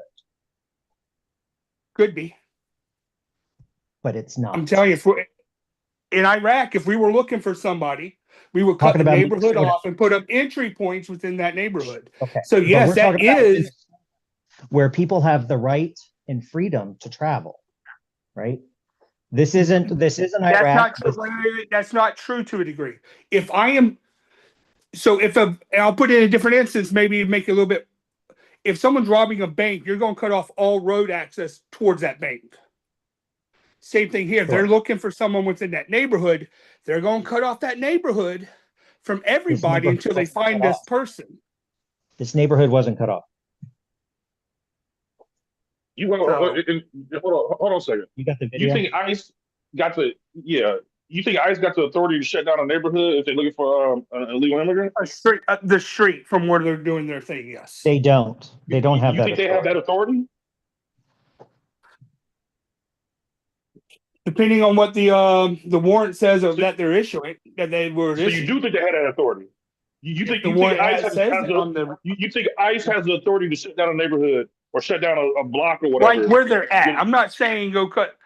If you have a 3-foot block, a neighborhood block, no. But if you're going maybe the street that you're on and the next street over, so if he does run, you get what I'm saying? That they could cut him off, try to cut him off on either one of those streets, yes.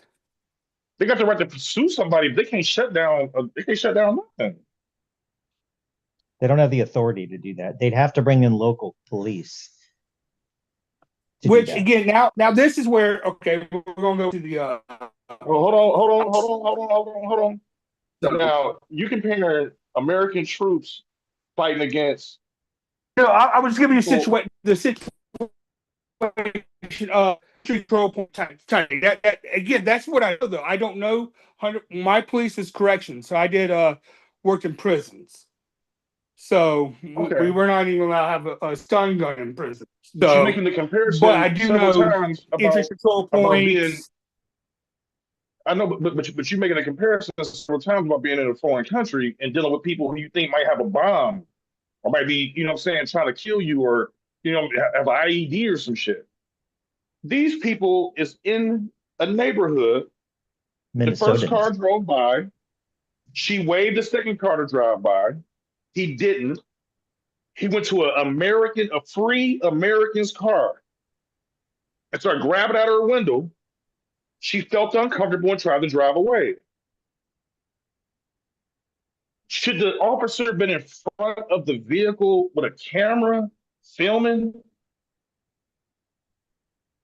Well, that could be you don't think the ICE guy did nothing wrong in this situation? No, both sides did things wrong. I'm not saying what the ICE guy. What the ICE guy do wrong?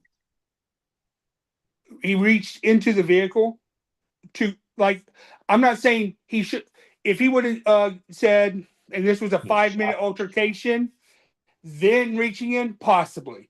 But like, we've seen enough police action videos that you can't just go reach into someone's vehicle and just rip them out, because that is, as we know, now through society, we know that is a no-no now, even with regular police action. What I'm saying is like, if that lady got scared and tried to leave a situation and tried to drive away, you think it's reasonable for her to get shot in the back of the head? Because she didn't get shot in the front of the head, she got shot in the back of the head.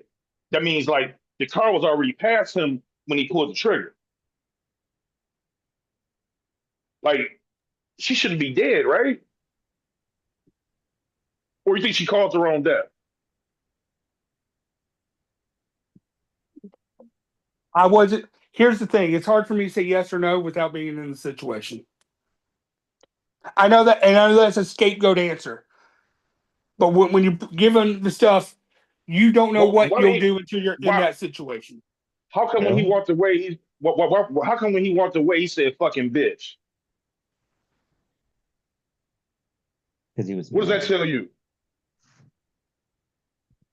He lost control. Yeah.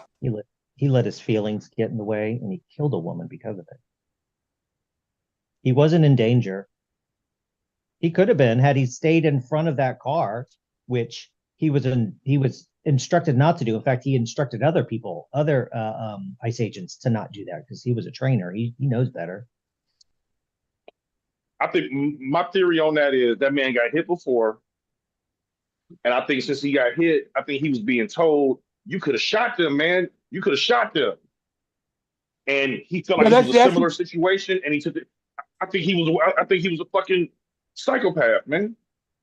And that's where I said part of it has to do with you gotta be, because each situation is gonna be different. So, and I'm not saying he's right or wrong. Again, I said with the evidence that we were shown on, and I'll say this, the Fox News side, she's guilty. I mean, she was guilty. So it's just one of those things. It's just of trying to hit him, because the angles, again, it's the angles we saw. You think her intention was to hit him? To hit him, no, but to run. You said she tried to hit him. Well, she's allowed to run. She's allowed to run and not be shot. They have many, many ways of getting a hold of her afterwards. They can get her license. They can go to her house. They can follow her. There's a lot of ways that they could proceed without having. Now, but like y'all said, hold on a second. Have you seen the full video? I've seen 2 videos, but there's like 4 videos out there. I saw the one from the angle from the front. Hold on one second. I was talking the beginning when they're having the interaction, when they're talking to each other. No. When she be waving him on, and he jump out the car, and the other girl on the other side, on the other side of the thing, and they all talking. They're going back and forth talking shit. She said, "Go to lunch or some shit." Now that's the second one I saw, was with the girlfriend, wife, whatever. Again, I don't know what she was. Yeah. It was her girlfriend. They were arguing, so that could have been part of it too. Is again, if that's what caused the death, was the other woman arguing and all this, then no. Arguing. The other woman, not the one in the car, the one outside the car. You think it was her fault? She was. Her partner died? No. What I'm saying, no. What I said, it's not a reasonable death if all that's what caused it. Because as a police officer, because that's what they technically are, they're federal police, is they have to be able to deal with annoying people. That's corrections have to deal with them. Regular police officers. I'm not saying everybody's annoying, but I'm saying you can't let annoying people be the cause of stupid mistakes. Right, but I'm more concerned with, do you think that she was trying to run that dude over? You think that was her intent, to run that dude over? Probably not. I'm going to say no. But being in the officer's shoes, and that if I see a vehicle coming towards me and we're too close, I don't need to think what they're going to do. I got to know what I'm going to do, because at the end of the day, I have a family to go home to. And going back, he got a phone in his hand, and he was like, caddy corner to the vehicle. He wasn't directly in front of the vehicle.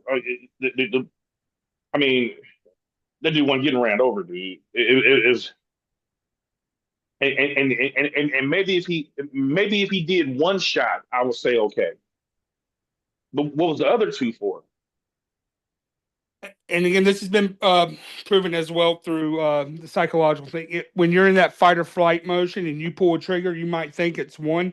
You could, and it was 10. That's a mistake, so right? And that's even trained police officers. That's why they have to calm down, give their gun away, and step away from the situation after pulling the trigger, because they don't know. They have to come to them and tell them how many rounds. They'll ask you, how many rounds you shoot? 4. You shot 8. Type deal. But that's him fucking up, though, ain't it? It could be. It could be. Again, watching video and stuff like that, not being there. There could be a lot of other things that they could have drove around 4 or 5 times annoying them. And again, I'm not saying it's a reason to shoot her, but there could have been more to it than just what we saw in that thing. So I'm not saying if they drove around 4 or 5 times through an hour annoying the piss out of them that they deserve to be shot. All it was is we pretty much know the timeline. Like they pulled up. It's a big ass street, and she was in front of her house, parked. You know what I'm saying, straight, and it was telling her to move. The first car went around her, so the second car could have just went around her, and they could have went on to do their job. It was from my perspective, it was a domineering thing, like a no, fuck that, you gonna do what I told you to do type of thing. Because the first car went around. I don't know why the second car didn't just go around and they go do whatever they was gonna go do. But for whatever reason, he said, fuck that, you gonna do what I'm telling you to do. He jumped out the car, grabbed at her. The other guy's around on the other side of the car with his phone out, talking shit back and forth with the girl. And then, the lady was trying to leave. It just, I don't like seeing representatives of the state being loose with killing citizens. And like I said, when it comes to it, I'm not with it, but I will state the state does have a partial issue, or the city, if I'm not mistaken, it was Minneapolis, right? Twin Cities? Yeah. They also have partial blame for it. And here's my reason why. For what? I understand being a sanctuary city. I understand that people need a place to go to feel safe. Okay? I'm for it when it comes to certain things.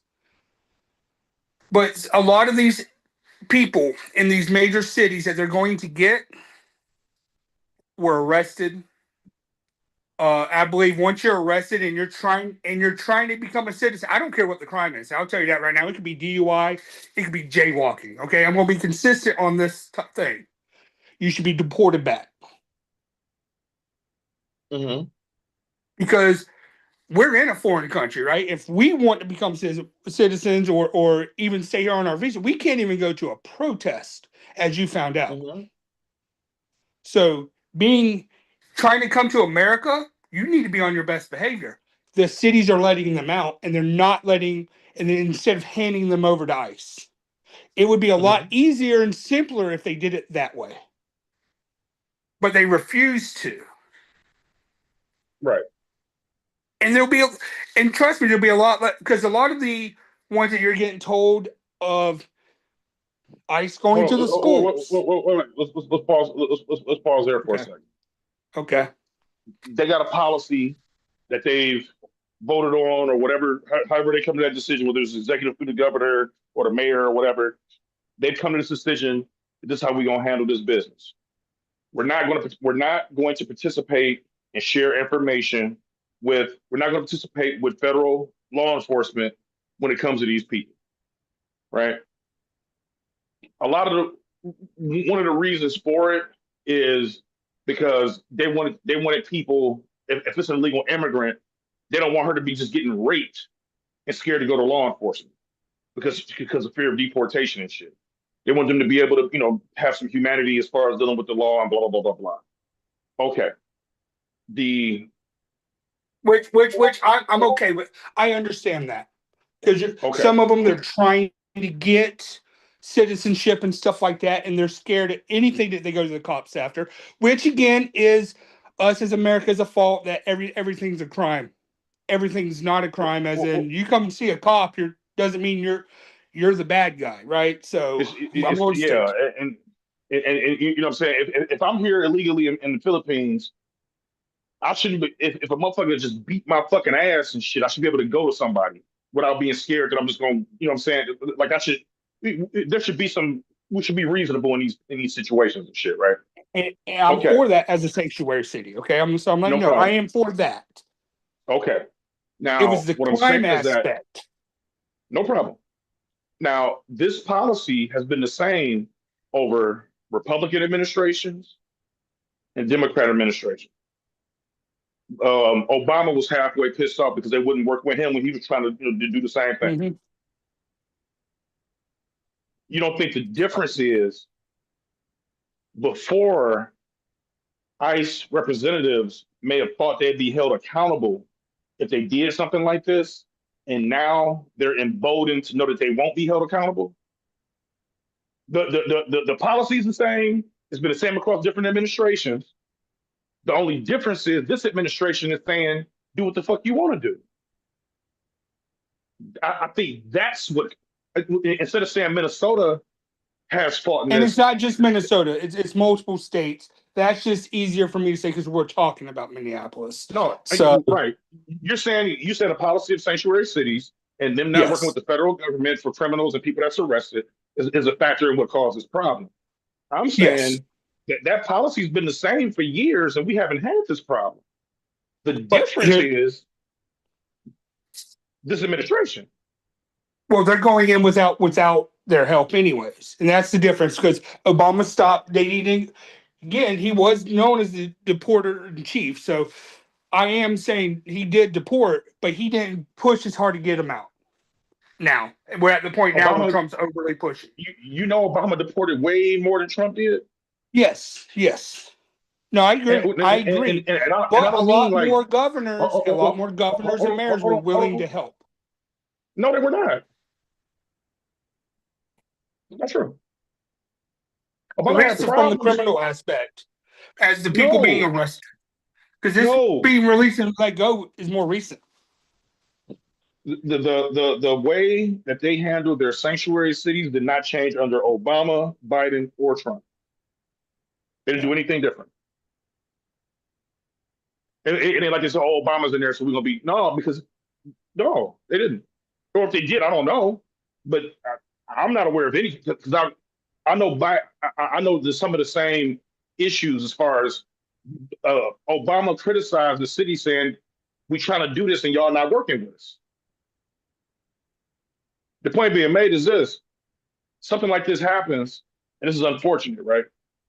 Yes. And you can say, okay. I'm not saying it's good that either one of the people died that you brought up. Okay. Well, I don't think nobody's going to say it's good somebody dies who just like a goddamn sociopath. But what I'm saying is, do you think it's okay for the next day to call that lady a domestic terrorist? No. Do you think there should be, like an investigation as far as like what happened and stuff?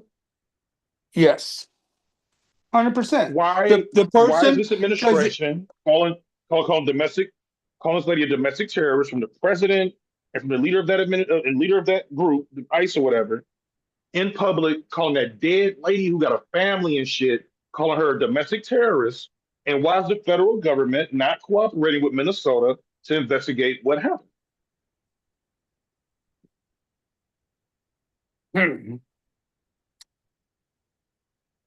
Pride for one. That's just pride thing. It's who's D's bigger today, the state or the federal? And two, I believe that just like if you're a state cop, city cop, county cop, federal police officer working at the VA because they have federal police officers like that, or regular cops. If you should pull your gun, pull a trigger, you need to sit out for an investigation. Now, not all investigations go through the state. Some go through internal affairs. So maybe that might be why they're wanting to do theirs first. I don't know. They're not getting investigated. I believe that it's one of those federal Trump state when it comes to, they both have to be charged for both account of both things, but federal might have to come first. I don't know. But there's no federal investigation into the shooting. Then there should be one, right? But let's also put in. There's also the cases where, and it's been on that if a racial thing may have been occurred, that city and county cops don't oblige with the mayor or the governor as well in helping with investigations. So that's if you call a lady a domestic terrorist in this day, I'll go back with pride. I'll just go back with pride about not helping. Yeah, because if you call a lady a domestic terrorist, there's no reason for you to investigate.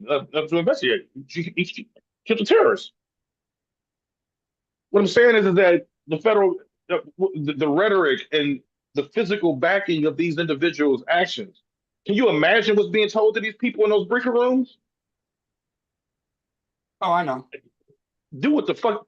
Let's go. They got a what you think about Stephen Miller? You like Stephen Miller? Is that the gentleman that was the next one where is that the second one that you brought up? No, Stephen Miller is the guy who he's Trump's what the fuck is his, what's his title? Hold on. He's in administration. I can't think of the name of the title. Hold on a second.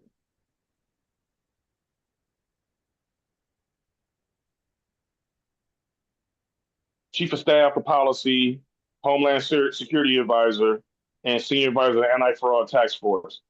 He's the one who gave them an arrest quota of 3,000 per day by ICE. And even if they're not really illegals, it still count. So like basically every day you have to go arrest 3,000 people. Now I'm not for that, but I do know, and I'll state this when it comes to, and we'll go back to my idea for what he probably originally meant back in the day when this all first started to what it is now with the everything going on, is if a cops pull up to a high school party, people are being arrested, and you may not even drink anything, right? So I'm not saying this is exactly what happened. So if I go and pull up and you're with, I'm looking for such and such, right? And you're his cousin here legally, and you have him in that moment, I'm taking you both in just for one, safety, and two, what all is this? You know what I'm saying? It's one of those like you're just guilty by association. You're harboring illegal. I'm gonna argue. Yeah, in that situation, I'm gonna argument with that. So that's where some of this case when they say now, if you're saying just arrest people to arrest people, that goes back to the old. What they're supposed to had to stop was you have a quota for tickets, speeding tickets, and it's the end of the month, and you're pulling everybody over for going a mile over the speed limit. Well, it shouldn't be handled that way. It should have some fucking intelligence and know who they going to get, go get the motherfucker. There should be no quota. You should just have a list of names where they're at, and you go start checking and see where they're at. And if you get the names, you get the names. Yeah. Now, because they're doing shit, man. Like what I'm saying is that, like, okay, they lowered their hiring standards. They hired all these people to get this big ass budget. Some of the guys, I mean, I don't know if you'll agree or disagree. I'm sure there's some guys in there, man, who don't have the mental thought process to be really doing that job. Like they may have some negative feelings towards immigrants. And they playing games like going to a Mexican restaurant for lunch and then arresting everybody. And you know what I'm saying? Yes. But I will also say that'll be any police force, and let's be honest, you don't know someone's a racist until after they're hired. No, because again, when it comes to this situation, a lot of people are good at hiding it, and now you're giving them power. Of course. So, but if you lower the standards, what I'm saying is like it seems like they want these guys, and you tell all these guys, all these new recruits, and all these people, pretty much like we got your back no matter what. Go get 3,000 of them. And it just seems reckless and it's going to cause problems, man. I'm 100% wrong with the quota. The whole I have your back no matter what, that's all police force. That's corrections, military, firefighters, everything. Because if you have to make a judgment call, you want to make sure that, and it, right, when I say judgment call, I don't mean legit just pulling out the gun and shooting someone like what happened. But, I accidentally roughed up the wrong person. They'll still fight for you to keep your, that's what I mean. Like they're gonna fight for you. You should have an advocate in any job that you have. I do customer fucking service. I expect, even though it ain't always the case, but I expect my first level supervisor to be an advocate for me. You see what I'm saying? And so, like, no, you should have an advocate. What I'm saying is that you should also be held accountable. And as we know, and again, I'll go into, because I'm for police reform, is that it used to be blue don't arrest blue. Right? Yeah. So some of these people may be in that old school thought, because we know now you have people arresting chiefs of police for driving drunk. They don't care anymore. They're tired of their name being dragged through the dirt. So, if you care about, if you care, see, it's a job, then there's a profession, right? Yes. And the thing is, like, I got a job, but let's say you're a nurse or something. If you're a nurse and you see another nurse doing some bullshit, you should want to get that nurse out of your profession because it makes you look bad because you're a part of that profession. Point being made is this. All I'm saying is that I think this administration has emboldened these individuals to feel like they untouchable and they can do whatever. When I watch these videos, they seem to just be overly aggressive. They seem to feel like there's no consequences for their actions, and I don't think the state should ever feel that way. I'm with you on this,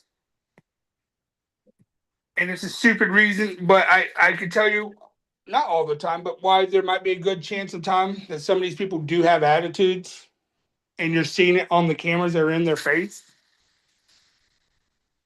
If you were doing your job, your current job, and the whole time you had a camera in your face the whole time and people screaming at you while you're trying to talk to somebody, you're going to get agitated too. Hold on. I get agitated when the motherfucker, when I'm asking the motherfucker for their phone number, they want to tell me a long ass story instead of just giving me their phone number so I can fix the problem. So we all get but I'm not saying it's a good but sometimes I'm saying even on a what you're getting scale, on the video, we can get agitated. Yeah. But the thing is that I submitted a resume, I did an interview, I signed up for this. The motherfuckers are making $200,000 a year. They signed up for it.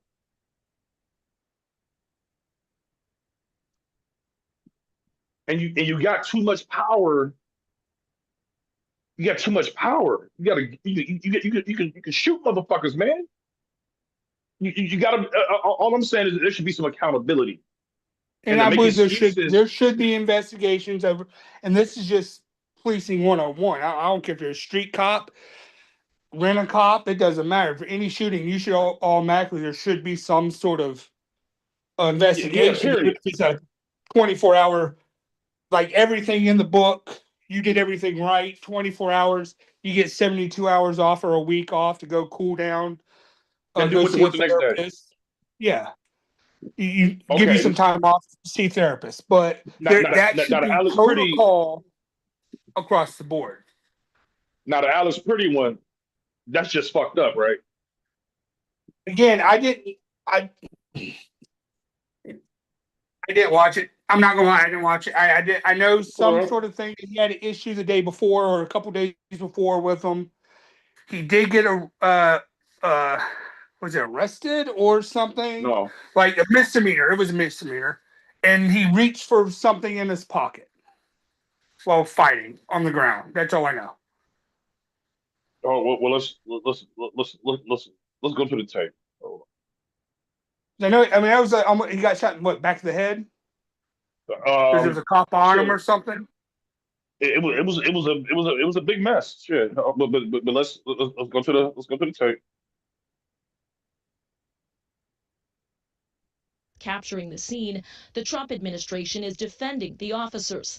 The Department of Homeland Security posting that Pretty, quote, approached U.S. Border Patrol officers with a 9mm semi-automatic handgun. When they tried to get him to disengage, he became aggressive and resisted them throughout that process. These officers used their training, followed their protocols, and were in fear of their lives. The videos, shot from various angles, show federal agents shoving someone before Pretty steps in. Pretty is then pepper sprayed in the face by an officer while holding his phone and is then wrestled to the ground. DHS said he brandished a weapon, but the videos don't appear to show that.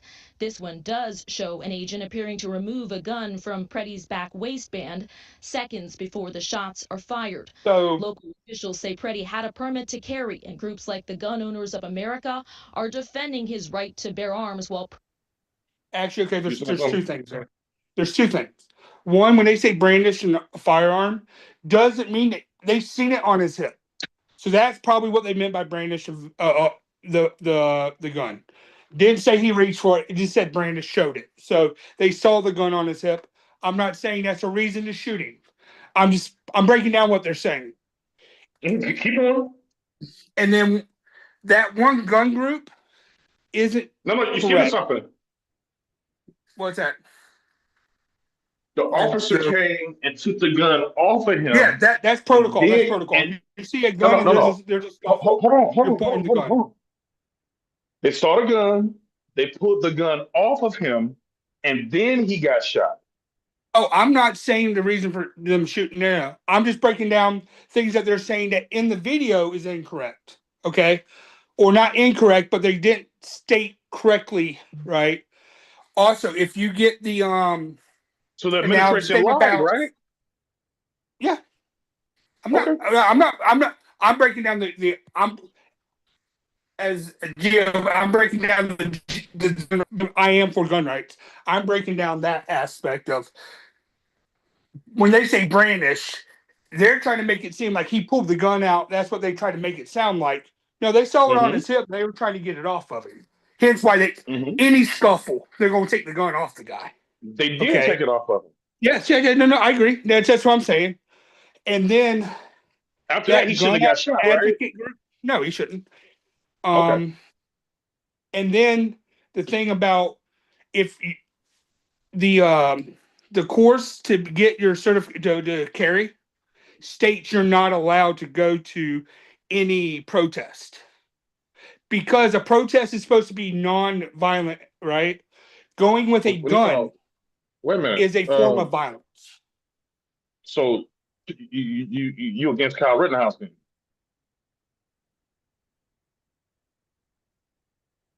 You can't be against Kyle Rittenhouse, right? They kick you out the MAGA club. You ain't cool with him. Well, I mean, now here, but don't lose your invite to the MAGA party. No. Concealed carry. I'm talking about concealed carry. You're not supposed to carry concealed carry because the kid was 18 or something like that. He had just finished high school. Like he didn't have a concealed carry. The thing with Kyle Rittenhouse, what he was originally protecting or doing something with a business, correct? It's the business say a bunch of dudes came up with fucking guns and we took some pictures with them. And they said we didn't hire them, we didn't ask them to do anything. But Kyle Rittenhouse and his buddies say they did ask us to protect him. And so, but the guys who own the shop say, no, we didn't. They said that under oath. You know, like we ain't telling them to do shit. A bunch of armed dudes came up, and we was a little nervous. So yeah, we took pictures with them and stuff. But you know what I'm saying? We didn't ask them to protect our shop. And then the guys that he did shoot, if I'm not mistaken, he had personal issues with. I'm not out. If we're going off the same thing, then no. I agree. It was right. Okay, I agree with you. The Kyle Rittenhouse thing to me is like this.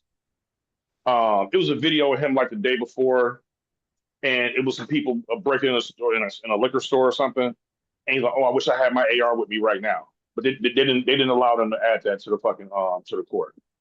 Well, technically, if he's under he's 18. He's not allowed to have an AR or something. I believe until 21. It was some technicality that kind of made it okay or something. Like I probably his dad's or something. It was some. We can look it up, but it was some technicality there. But the thing is that he went. I think my view is he wanted to be involved. He had some guys who said we don't, blah blah blah blah blah. He went out there and he was doing too much, and I think he was acting like he had an authority. This is my opinion. I think he was acting like he had an authority he didn't have. He ran that first dude was all drunk, you know what I'm saying, pissed off, going, tripping the fuck out. But it's a protest.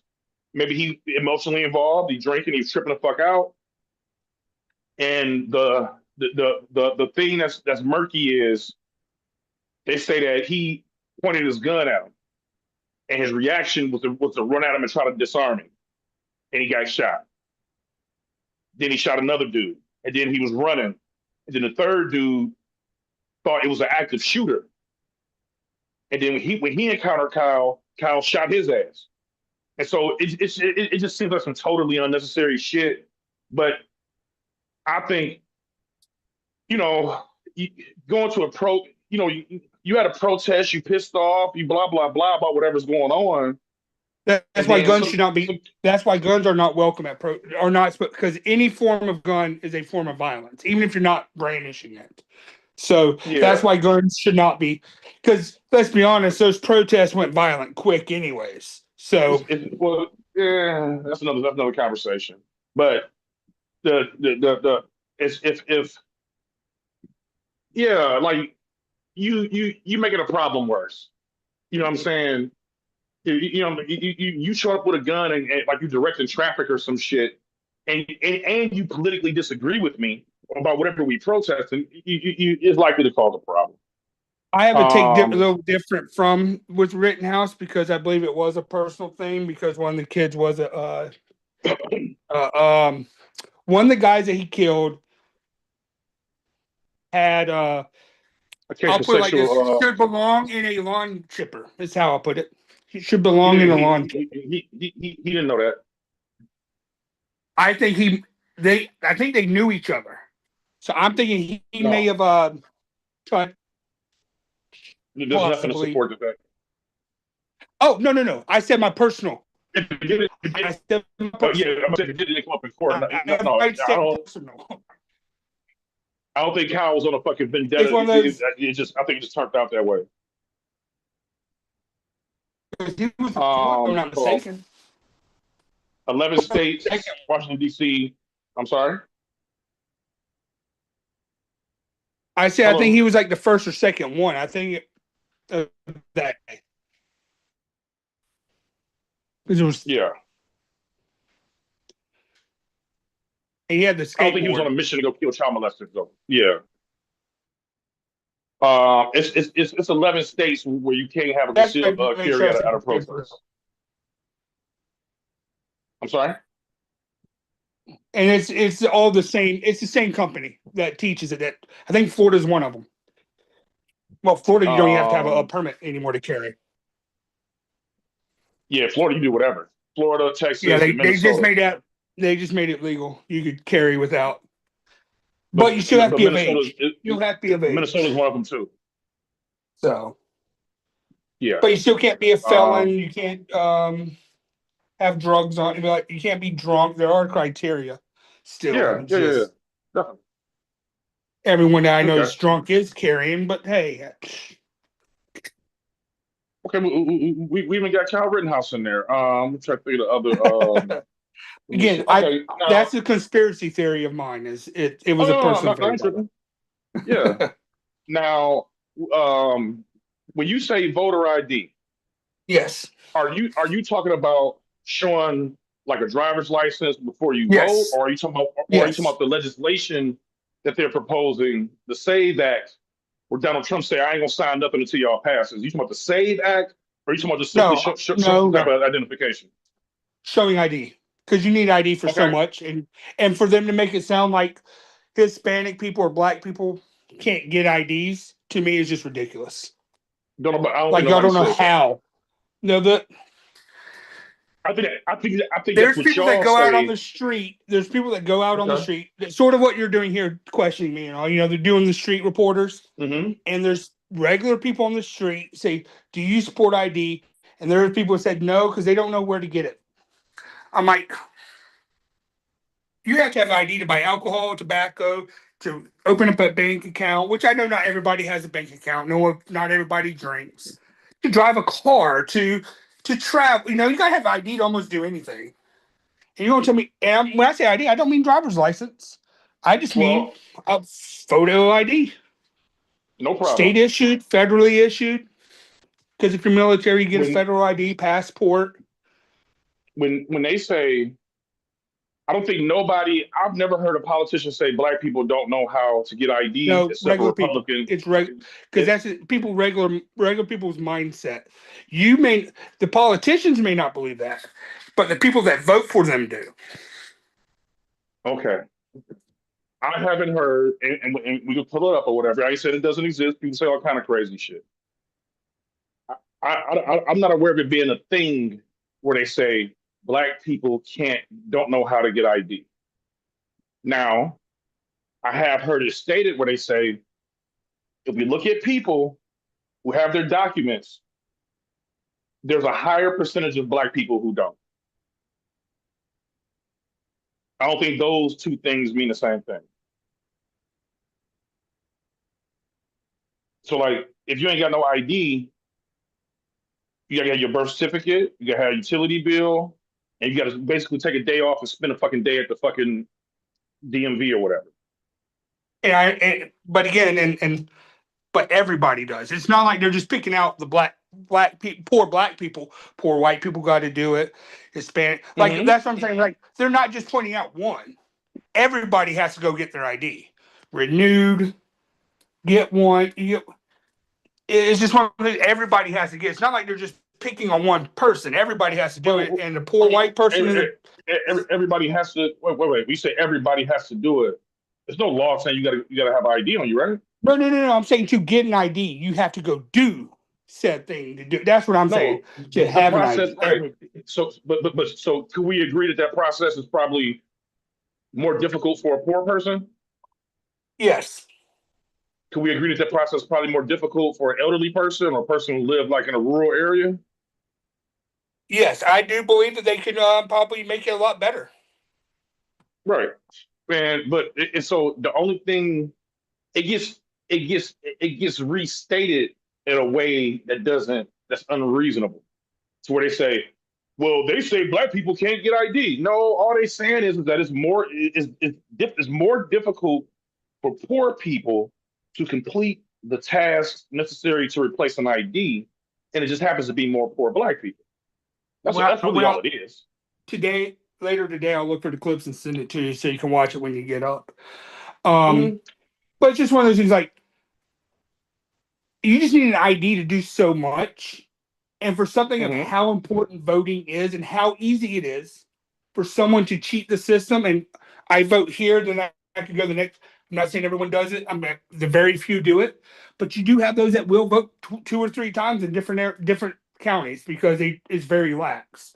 If they had an ID system, they scanned your ID, you went and voted. You can't go to the next county over. Yes and no. I do vote. In Florida, they just ask you I Florida, you can't go off vote of in one county. address.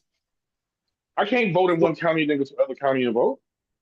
Some in California, you don't have to have an ID. You just go in, you tell them your name, and you go vote. Not everybody. Right. Again, they probably go off of registration, and in Florida, they ask you where you live. It goes off your address on your ID. What I'm saying is that right, and you have a like when you vote, you can only vote in one area, right? Don't you have a polling location? Yes. If you go to the wrong polling location, you can't vote there. But there are some rural areas. Again, this isn't everybody. This isn't everywhere. This isn't every state. Okay, I'm not saying that. But it's known to happen, right? People go in, or I look a lot like my mother, so I'll take her ID. Which, if ID laws don't matter, you know what I'm saying? ID laws don't. If there was an ID law, I look like you, and you're my brother, I could just take your ID and go vote for you as well. So that would get around that. But I'm just saying, I'm not saying it's everywhere. There's some podunk areas that there's 15 people in this county, or 25 people, or 100 people. They're going to be a lot more lax than, say, Duval County. Personally, millions of people. I personally have an issue with. I personally have it. The SAVE Act, I'm totally against it. As far as voter ID is concerned, me personally, I don't personally have an issue with it or whatever. But the thing is when you register, you got to prove your citizenship, you got to prove who you are, you got to prove all this shit. You got to register to vote. And then when you register to vote, you go out to the polling station, to your polling station, and they verify your shit and they let you go. Now, the thing is, like I said, I got an issue with it. I just don't like the idea of creating more hurdles for our weakest groups, our poor, like poor people fucked up. I don't like making things harder for poor people. Yeah, we both got to do the same thing, but it's harder for you to do it because of your situation. And your situation may not be your fault or whatever. You know what I'm saying? I want to expand voting. I don't want to contract voting. And there's not a documented problem that we have with voting. There's no data to support that we have a voting problem. Here's one. Due to a clerical issue. In Oregon, they got caught for having thousands? Yeah, thousands of non-citizen voters registered to vote in Oregon. They put this, we're going to do a big investigation. October 31st, 2025, they quietly stopped the investigation. They've done nothing about it, haven't changed their voting status or anything. So there are instances where you're a non-citizen, but you can vote. So that's where having a ID. I'm also against having the real ID in the states where you have a choice between a regular ID and a real ID. Just make everybody get the real ID, because that's confusing as hell. Stop giving them choices. Just get them an ID. But I do know that they're making it more expensive. Yeah. I mean, like overall. Oh, okay. So what happened is, when non-citizens apply for driver's licenses, DMV clerks mistakenly select the U.S. passport or birth certificate from a drop-down menu when they actually presented a foreign passport or a foreign birth certificate, and that's what caused them. It was a clerical issue. It was fucked up, and DMV overhauled the software to remove the default selection. She paused the motor voter program in 2024 to allow for an external audit. All individuals were removed from the active voter rolls and notified by mail that they must provide proof of citizenship to re-register. But now they're in the system again. I'm just saying that helps. IDs help, and that's all I'm saying. IDs help. I understand your argument of it wouldn't help that situation. But no, I'm saying it wouldn't help that situation though. No, because that was the issue. But again, one of those things with Oregon is they're so deep into anti-federal government. Because that's what I mean. They're anti-federal government, which, as a red person, I kind of like when states are anti-government, but not that anti. Anyways, is that was it accidental, or you get what I'm saying? It's one of those like, was it? There's too many grays because of how anti-government they are. You think the people at the Secretary of State was doing it on purpose? I'm not saying that I'm saying it's iffy. I'm not saying they did. I'm not saying they didn't. I'm just saying conspiracy theorists' mind pops in like, did it? It was a default Trump selection so in a bad. process. They hate Trump so bad. Did they make it where they can vote? And then, oh, now you can't vote. You get what I'm saying? It's just no, that's unreasonable. You did an office job. That's conspiracy. That's conspiracy. That's conspiracy. I'm not saying that's what happened. I understand. I'm just saying. You worked the office job. Yeah, a little bit. Like I'm saying, just from reading this, I can see how this could have happened because it was the default selection. And motherfuckers is processing shit, and you kind of be going to the next one trying to get it done. And if it's default 95% of the time, and these other cases come up, I think that's how it happened because you're just so used to doing the default. Muscle memory, like just skipping that part instead of changing that part. Like this seems like a reasonable clerical error, and from my perspective, you know what I'm saying? Because it was the default selection, and probably 9.5 times out of 10, you don't even touch that shit. And in these instances, they're just moving. They're just you know what I'm saying, brain fart type shit. Yeah, I'm saying that could be exactly it.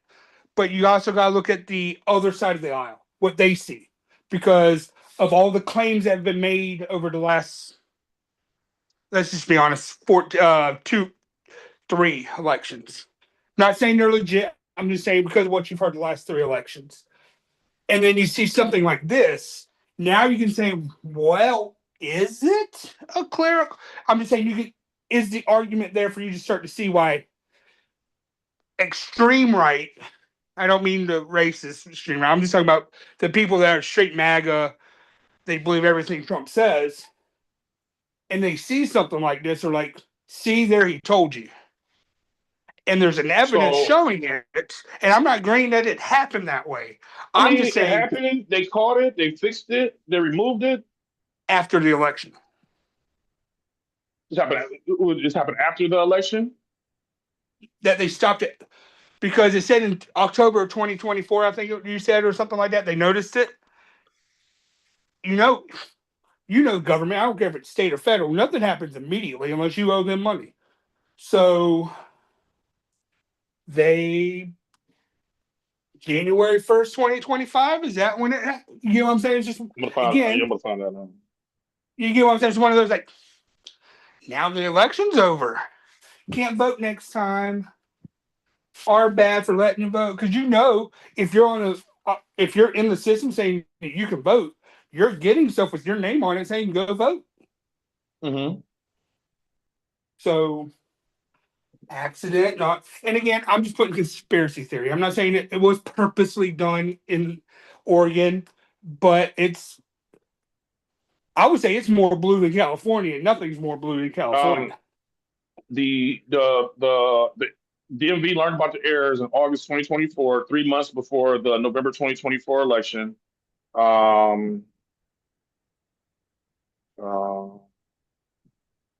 The state officials took several immediate actions to ensure the 2024 election general election was not impacted. They found it before the vote. Okay, again, that's putting conspiracy theory hat in, and then just showing you, where some of the right gets their reading the article though. That's where I'm showing you that most people on the right. I'm not gonna lie, I'm here. I just look to make sure the world don't blow up today. When I go on there, not reading. I'm like, okay, America's not attacked. Now let's see. Okay. Since we broached this subject, do you think Trump got cheated out of an election? He lost. Do I think that there was no shenanigans? Let me finish. He lost. Do I think there was no shenanigans? I think there was shenanigans. Do I think it was enough to overturn the election? No. Okay, so shenanigans but was let's what, be like, honest. There's shenanigans in every one. When there was Clinton and Bush, there was shenanigans there. Kerry and Bush. There's shenanigans in every voting process. Do you think that illegal immigrants were voting for Kamala? And no. Do you think they had illegal immigrants that voted against Trump, and that's why he lost? No, I just think there was voting machines. Just like what Doge found, and I know you're probably really big against Doge, but with the whole, I'm answering it through using one of their thing with the whole Social Security, how someone 600 something years old getting money or something like that, or 300 years, whatever, it was crazy years old, and they kept receiving money for it. Loophole in the system. I believe there was people cheating and dead people were voting that weren't alive. Do I believe there were some illegals? Yes. I don't think that's the reason why Biden won.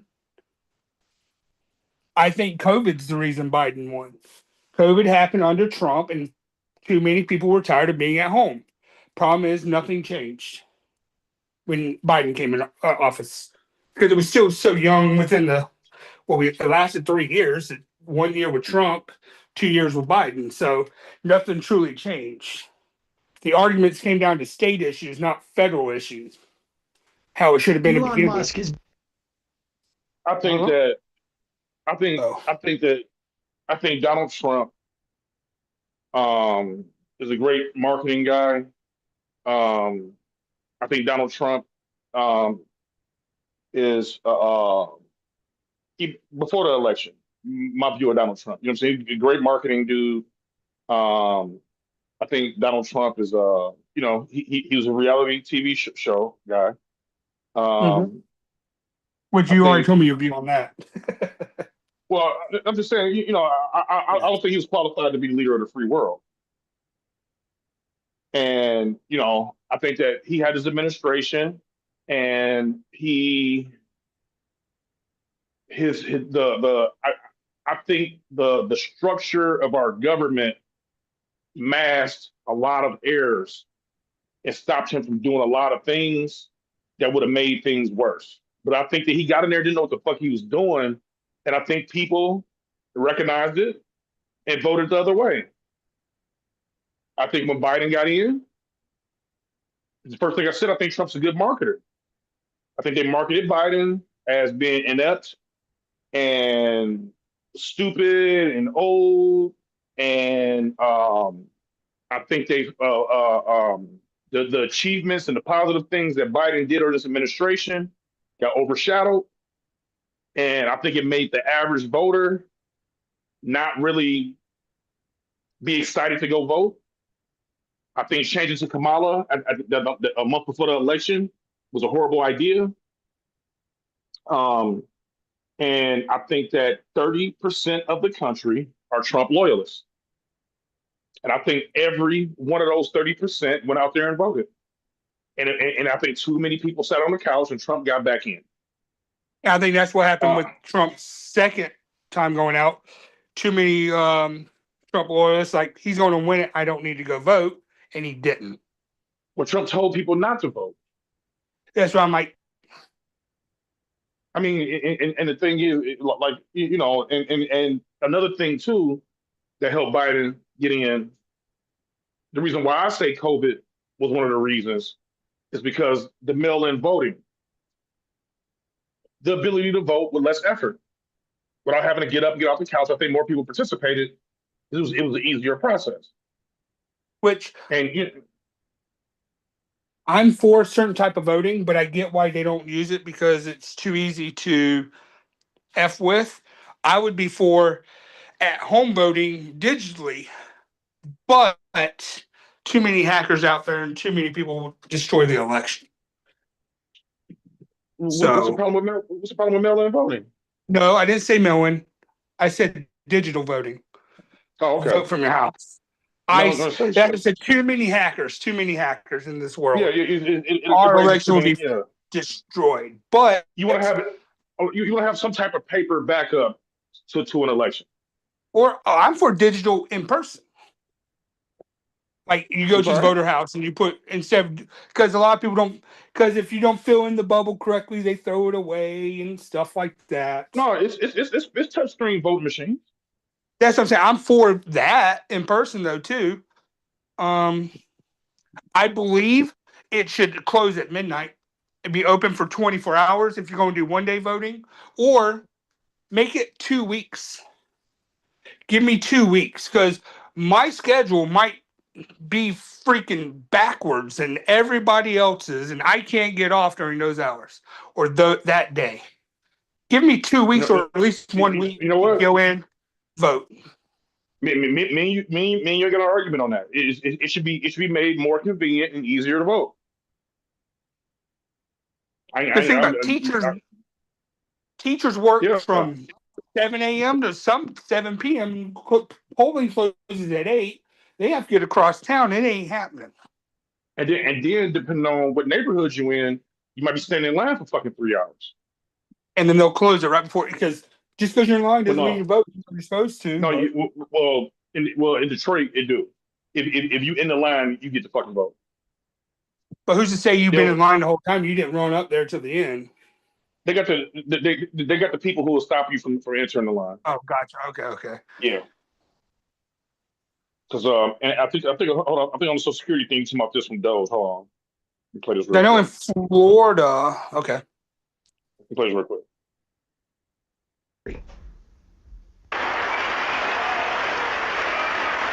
Oh. I think so. Does it work? I can give you mine. We found the fraud. Here it comes. Oh, this is, he's on the stage. Keep it going. It'll be okay. Antonio Garcias. I mean, Buzz Aldrin's still alive, and he went past the bells. It worked.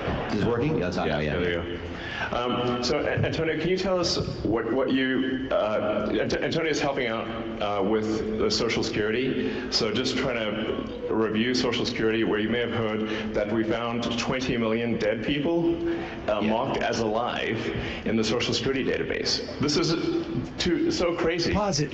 And then... We've already debunked this. The reason I'm playing this because I've been watching Sam Cedar for a while, and Social Security is one of his he's very it's one of his strongest subjects. Oh, no. So, part of me, a fabrication. It is a lie. You there? I'm here. Okay, I heard it's like someone entered. So when it comes to that, it may not have been 22 million, but I know there's people on there that's dead. Because you can't be on SSI. If you're retired, you're allowed to live outside the country and have Social Security. Not everybody reports it. If you're married to a Filipina here, one, she doesn't know how to report that you're dead to anybody, and two, it doesn't get to the embassy. She's going to collect your checks. That's just common knowledge.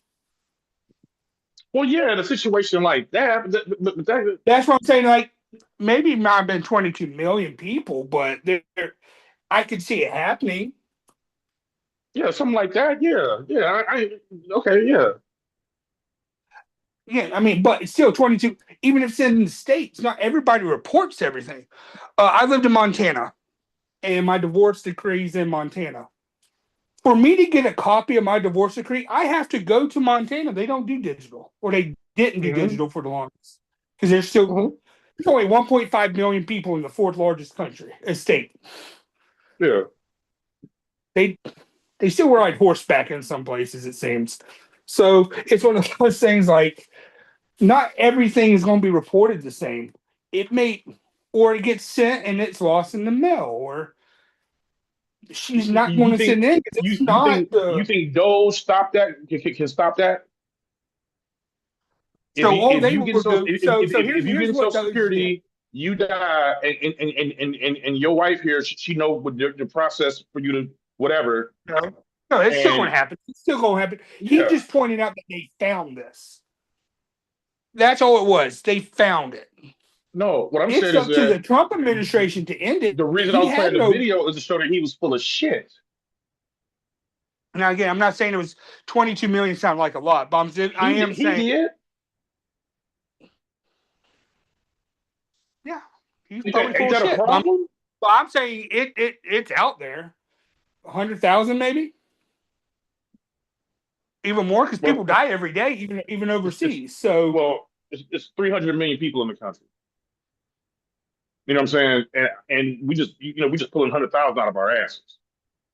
I don't fucking know. But this is over over years. So this isn't just 22 million died this year. No, it could have been 25 years worth. Say 100,000 a year don't get reported. 25 years. That's only 2.5. Let's give him a couple minutes and hear the retort. Because I can't remember what he said on this. I've seen it before, but I can't remember what he said. I got on mute. How did you find those 20? How did you find those 20? Or did you say like, oh, they're 150 years old. They're obviously not alive. These are not people, incidentally, who get payments.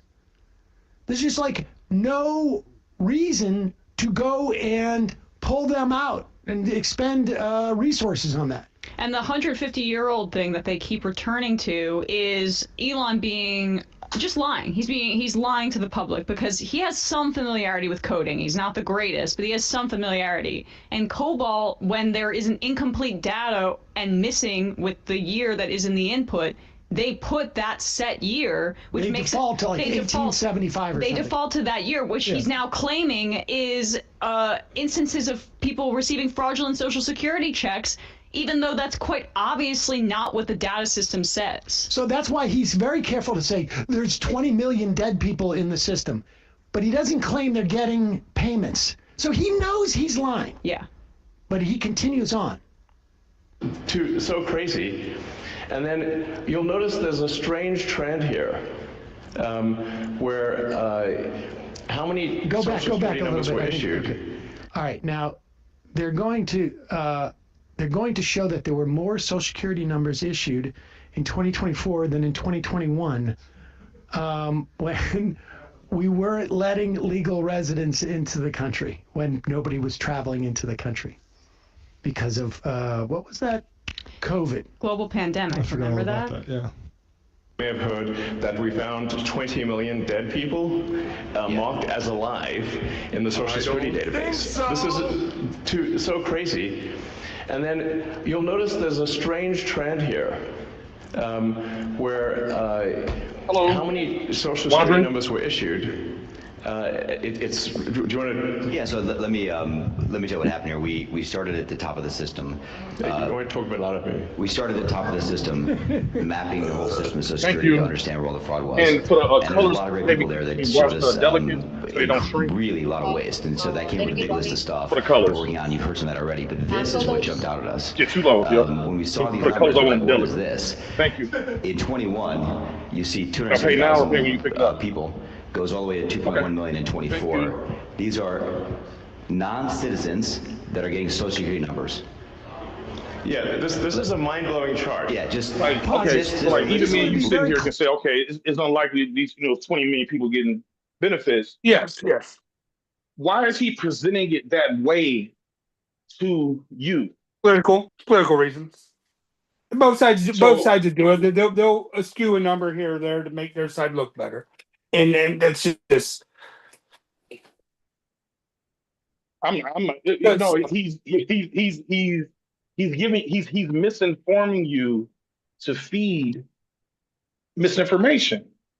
Okay, I'll give you an argument using gun numbers, because that's probably the most skewed number when it comes to gun violence and deaths and all that.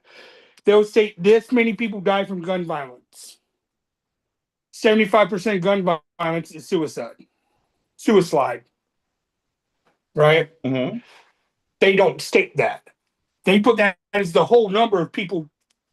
You get what I'm saying? And if there was no pew, they'd be find another reason, another way to do it. Wait a minute, shooting yourself ain't gun violence? But it's not. But when they're using it as in I go against like violence me towards you, not me to myself. They use it. That's what I'm saying. But the number's not wrong. I think it even makes the argument stronger. But wait. So when they list the amount of gun violence and they don't specify or separate suicides out of that, right? Yeah. And with the suicides, it makes the number look bigger, right? Yes, 100%. You don't think that's a lot different than what that man just did on that stage? No. What I'm stating is people always inflate numbers or use factual or infactual numbers to make their case look bigger. Again, remember, shortly after this, he tried to create a political party that fell through. So because him and Trump had a falling out. And who's he working for right now? What did you call him? The master marketing guy? Marketing 101 isn't always tell the truth. It's make your product look better than the others. So I'm not. Again, we've established there is a possible way where he could be factual. The number's wrong, but the fact that people were being paid that were dead could be factual, just not at the granditude that he was stating. I'm stating there might be 100,000 in the system over a lifetime, over 25 years worth of saving up. So let's say 100,000. Let's say it is 100,000, because the scenario that you said, like, when my mother passed, I didn't have to submit anything or do anything. They just cut them off because, I guess the death certificate or death gets reported somewhere and check some box somewhere, right? And so I didn't have to do nothing. You know what I'm saying? Just they sent a letter. You know what I'm saying? Now, what I'm saying is that if the number is 100,000 and I get on stage and say it's 20 million. Oh, he's lying. You said, right, but that's fucked up, right? I think it was initially Doge was there to try to clean out the swamp. The problem is that he and Trump had a falling out, meaning Elon, and about the Epstein files. Because let's be honest, one reason why it became such a big deal is because he was threatening to release them through Twitter. Well, so we don't know the reason. He's in the Epstein files, right? Again, every name. There's a lot of names on that files that I don't believe had anything to do with any child stuff. No, he called. Wait a minute, you must not have heard. Epstein called me.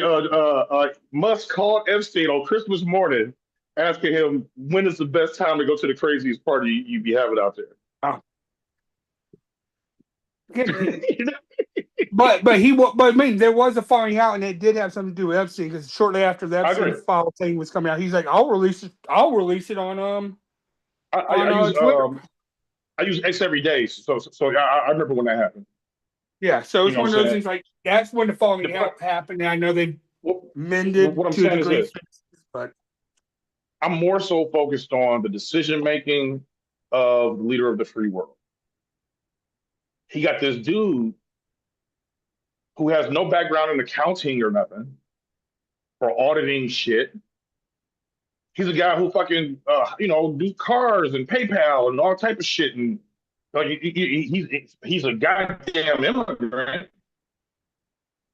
And then he put him in a situation that it doesn't appear he's qualified for. And then the gentleman who he appoints to do this hires fucking kids to look at all our fucking information and shit. And then he goes on stage and misrepresents information. Yeah, I'm going to go back. I'm saying this is all bad. Yeah, I'm not saying it was a great. It did show where fraud, waste, and abuse in some areas. So, but you can find a good thing in it. If someone robs a bank, they can find something positive about it that they can fix for the future, right? So that's what I'm saying. They found some positives in a negative situation with this whole Doge thing. You think shutting down U.S. aid was good? The whole program, probably not, but the programs that they shut down, possibly. They shut down the whole program. All right, like I just said, shutting down the whole program, probably not. But he's also trying to close the Department of Education. So, but you cool with that? Like I told you, I think we just need an overhaul of education. I believe. Are you okay with not having a Department of Education anymore? So going as a traditional, if you go with my answer is no. If you go to a traditional Republican, they still believe states should run states. Government should just involve with federal government should deal with world stuff. States need involved with state issues. That's where the Republican he's trying to oblige, I guess, to a Republican mindset because it's what got Republican in the past? Okay, but what Republican has championed getting rid of the Department of Education outside of Trump? Shrinking government. That's what I'm getting at. Shrinking government. Like there are programs that they want to get rid of. He just chose Department of Education. I personally believe they need a shock education and reset the whole thing and start over with one standard for every state. Every state has the same standard. That sounds like federal control over state education, right? Yeah. Listen, I'm for some federal programs to be in charge of everyday life. I'm not for every program to be in charge of my life. It rarely is, as far as I'm saying, federal government, policies or legislation, I'm saying, superseding, or it's usually the state on most things. Like the states, do the curriculum for the schools. The federal government, all Department of Education was they gave funding to states. They facilitated the FAFSA program so people can get into schools. If it was a problem that wasn't being met by your state, level, you had another level to go to. So you say, hey, man, I'm getting fucked over because of this and because of that. It provided a basic accountability for state schools. But over time, and this is for whoever's in office, I don't care if it's right, it became a political tool to push their agenda. To push what agenda? Whatever. The states make the curriculum. Yes, but if it's like we'll give, if you don't teach this, we're going to cut your funding back. That's what I mean by pushing their agenda. The big issue of LGBT in schools and stuff like that, and that's just one thing. And then you take them the other way, whitewashing of the history as towards the other. So I'm putting in both sides of the aisle, right? Arguments on this one. So you got the LGBT on the left, and then you have some people that claim the whitewashing of history on the right. So both sides have pushed. It's gotten so bad that they've turned in some places, and they said math is racist. 1 + 1 isn't 2; it could be 3. I don't know what you're talking about. Oh, I'll find that one as well. I'll send that to you so you can look that one up. There's someone that says, yes, math is out of Oregon, I believe. Yes, math is racist. Okay, so Obama used $4 billion grant program to encourage states to adopt college and career-ready standards. Bush, states were required to establish rigorous academic standards and testing regimes as a condition of receiving funds. If failed to meet adequate yearly progress, the law required them to take corrective actions. Federal government provided massive funding specifically for science, math, and foreign language programs. Department used the threat of withholding all federal funds to ensure schools comply with civil rights laws. Let's see.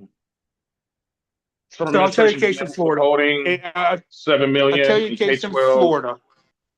And you can look it up. I believe it was Gainesville, Florida. I believe it was Gainesville. The governor said no to say no to gay. Everybody said or whatever it is. It's not to say no gay, whatever it is. It's not what they made it out to be. But he said K through 4 should have no sex. Don't talk about any LGBT, no sex, nothing like that. They're too young. They don't need to know about it. Middle school is when you start. There was an elementary school that said, no, we're going to teach it. He's like, well, we're going to withhold state funds from you because that's what our policy is. That's a state or at the federal level? Well, hold on. Then the feds came in and said, we don't care. We'll give them money. So it's one of those, like, again, that's a state level, and that's showing they would still have less money though, right? But they would still have less money, right? Like, okay, so like if the feds say, look, we allocate X amount to Florida for schools, just for an easy number, let's say 1 million, just for an easy number. Yeah. And then the governor say, listen, if y'all don't do it like this, we're gonna withhold state funds. And so the federal government say, okay, that's your policy, it's not our policy. We're gonna still give them $1 million. You can do what you want to with the state funds. So, but that school would still get less money than what it would have got, right? Yeah. But the school still being penalized. Yeah. Yeah. But I'm just saying, I was just showing you a form of, and again, that's state level, not federal level. But that's just one of those. And that's one reason why I believe we should redo the standard, and it should go to a world global standard of what the rest of the world is teaching their kids, because we have dropped from what was one of the smartest nations in the world to a mediocre nation in the world. We have a lot more drop. I'm not going to say we have a lot more now than we used to have, because that's not true. But we are still having good amount of people not finishing high school. No, I agree.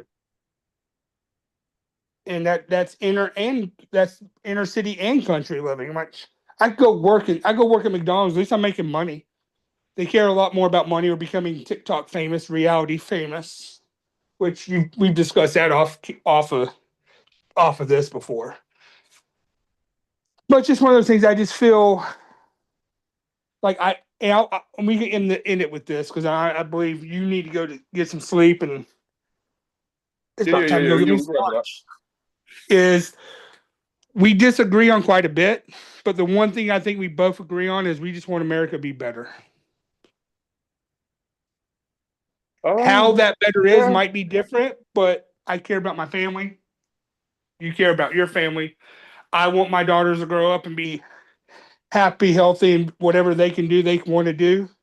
Same with your nieces and nephews. You want them to be happy, healthy, and whatever they want to do, they can. Yeah. How we get there might be totally different. See, and again, this won't be the first time I'm on, so we discuss more over time, and definitely maybe I can change y'all's view on one or two things. Y'all can change my view on one or two things. Vice versa, yeah. This discussion. The thing is, just as a quick response, and we can sign on. Or you got something else you can add, you can always do that. No, that's it. What you just said, I agree with. I believe that was pre-MAGA. We want what's best for the country. It's like McCain said. When she said, no, Obama's a terrorist and he's blah, blah, blah.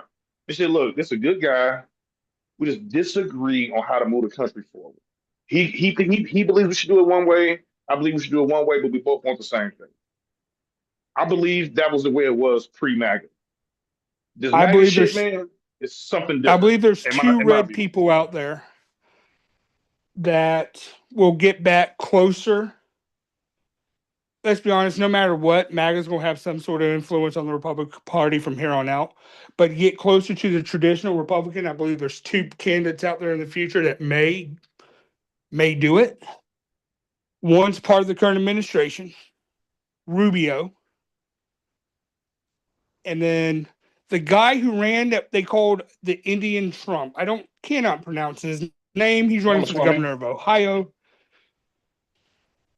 You know what I'm talking about? Yeah, that's him. Yeah, I believe those two have a better chance of getting us back closer to what it was. But again, Ramaswamy's more of that business guy, so you may still get more of the business. I think that's when Trump was his best, is when he ran the government like a business. Now he's running the government like he's a politician on an agenda. Does that make any sense? Ramaswamy made his fortune by taking failed medicines and marketing them and retested them. And even though he got the same results, he marketed them like he had like some type of breakthrough. The stock prices went up, and then he got out and took the money. It's called a pump and dump. If that's, I mean, I don't consider that like business. I mean, it's making money, but I don't consider it business. Donald Trump, you know, he's considered this good businessman, but I mean, I don't know. I'm not No, I'm convinced of saying that. when Donald Trump ran up how our Trump got deficit his lovers, tremendously in his first administration. I mean, like the numbers don't bear out to the narratives of me. how he started off originally, and then it's just as quick. I believe that's how he started out. He did do the whole mainly not all, but mainly self paid for his his his office, and it didn't hurt who he first ran against. Let's be honest. That was probably one of the most hated Democrats that he ran against. Hillary. Yeah. Well, I mean, if she don't get indicted a week before the election, we and Hillary might have been the most qualified candidate damn near we ever had. So, but the way he put himself off and the way he did things and how he wasn't like the traditional people, I think is how he won people. And then it became a cult, became a cult movement. You remember the Tea and that's Party? what he became. Yeah, I know the Tea Party. I was for the Tea Party. That's all MAGA is just a reiteration of the Tea Party. Because the Tea Party was a lot of the outcasts from both sides deciding we agree on this, and we may disagree on this, but we can work on that together and come up with a agreeable solution. But it's just one of those things. I feel the questions the things that we discussed today. Yeah, we're not going to agree on all of it, and then some of it is The main thing is I hope you feel like policy, it's personal you were treated fairly. Yeah, and the main thing is I hope you feel like you were treated fairly, and I hope you feel like it was more so a factual based discussion as opposed to a arguing emotional discussion.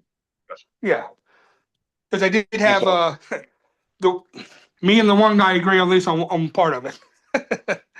Yeah, definitely. The one had the date. You know what I'm saying? Yeah, but it's fine. Again, agree to disagree and talk another day. What the country is meant to be, not founded on, but meant to be, and that's what we just need to be. The day we stop talking is the day war breaks out, and we don't need war. Yeah, it's like people talk that Civil War shit, man. It's easy to stay behind your computer and on your phone and on TikTok, dude. It's easy to act tough on TikTok. Real violence, man. Motherfuckers don't want no personal real violence, man. Because guess what? You have family members that are on my side. I have family members on yours, and I don't want to see either one of them get hurt. Like we all live everywhere, so it ain't like no North against the South or no East against. Like we all live everywhere, so logistically, it didn't make sense. But shit, man, I'm gonna let you go, man. My clean lady gonna be here in a minute. Okay, and where you going for lunch? We can meet up. And you just tell me where to go. I have no fucking idea. I'm about to take a shower because she's supposed to be here at noon, and so I'll hit you up to see where you're at. All right, I'll just go down and go grab me. Oh, I got some tequila up here. I'll get ready. All right, big dog. Bye. Anybody who made it this long, thank you for listening. This is Race, Religion, Politics. It's good to have a guest from the GOP sometime, and hopefully the gentleman will be back and we have further conversation.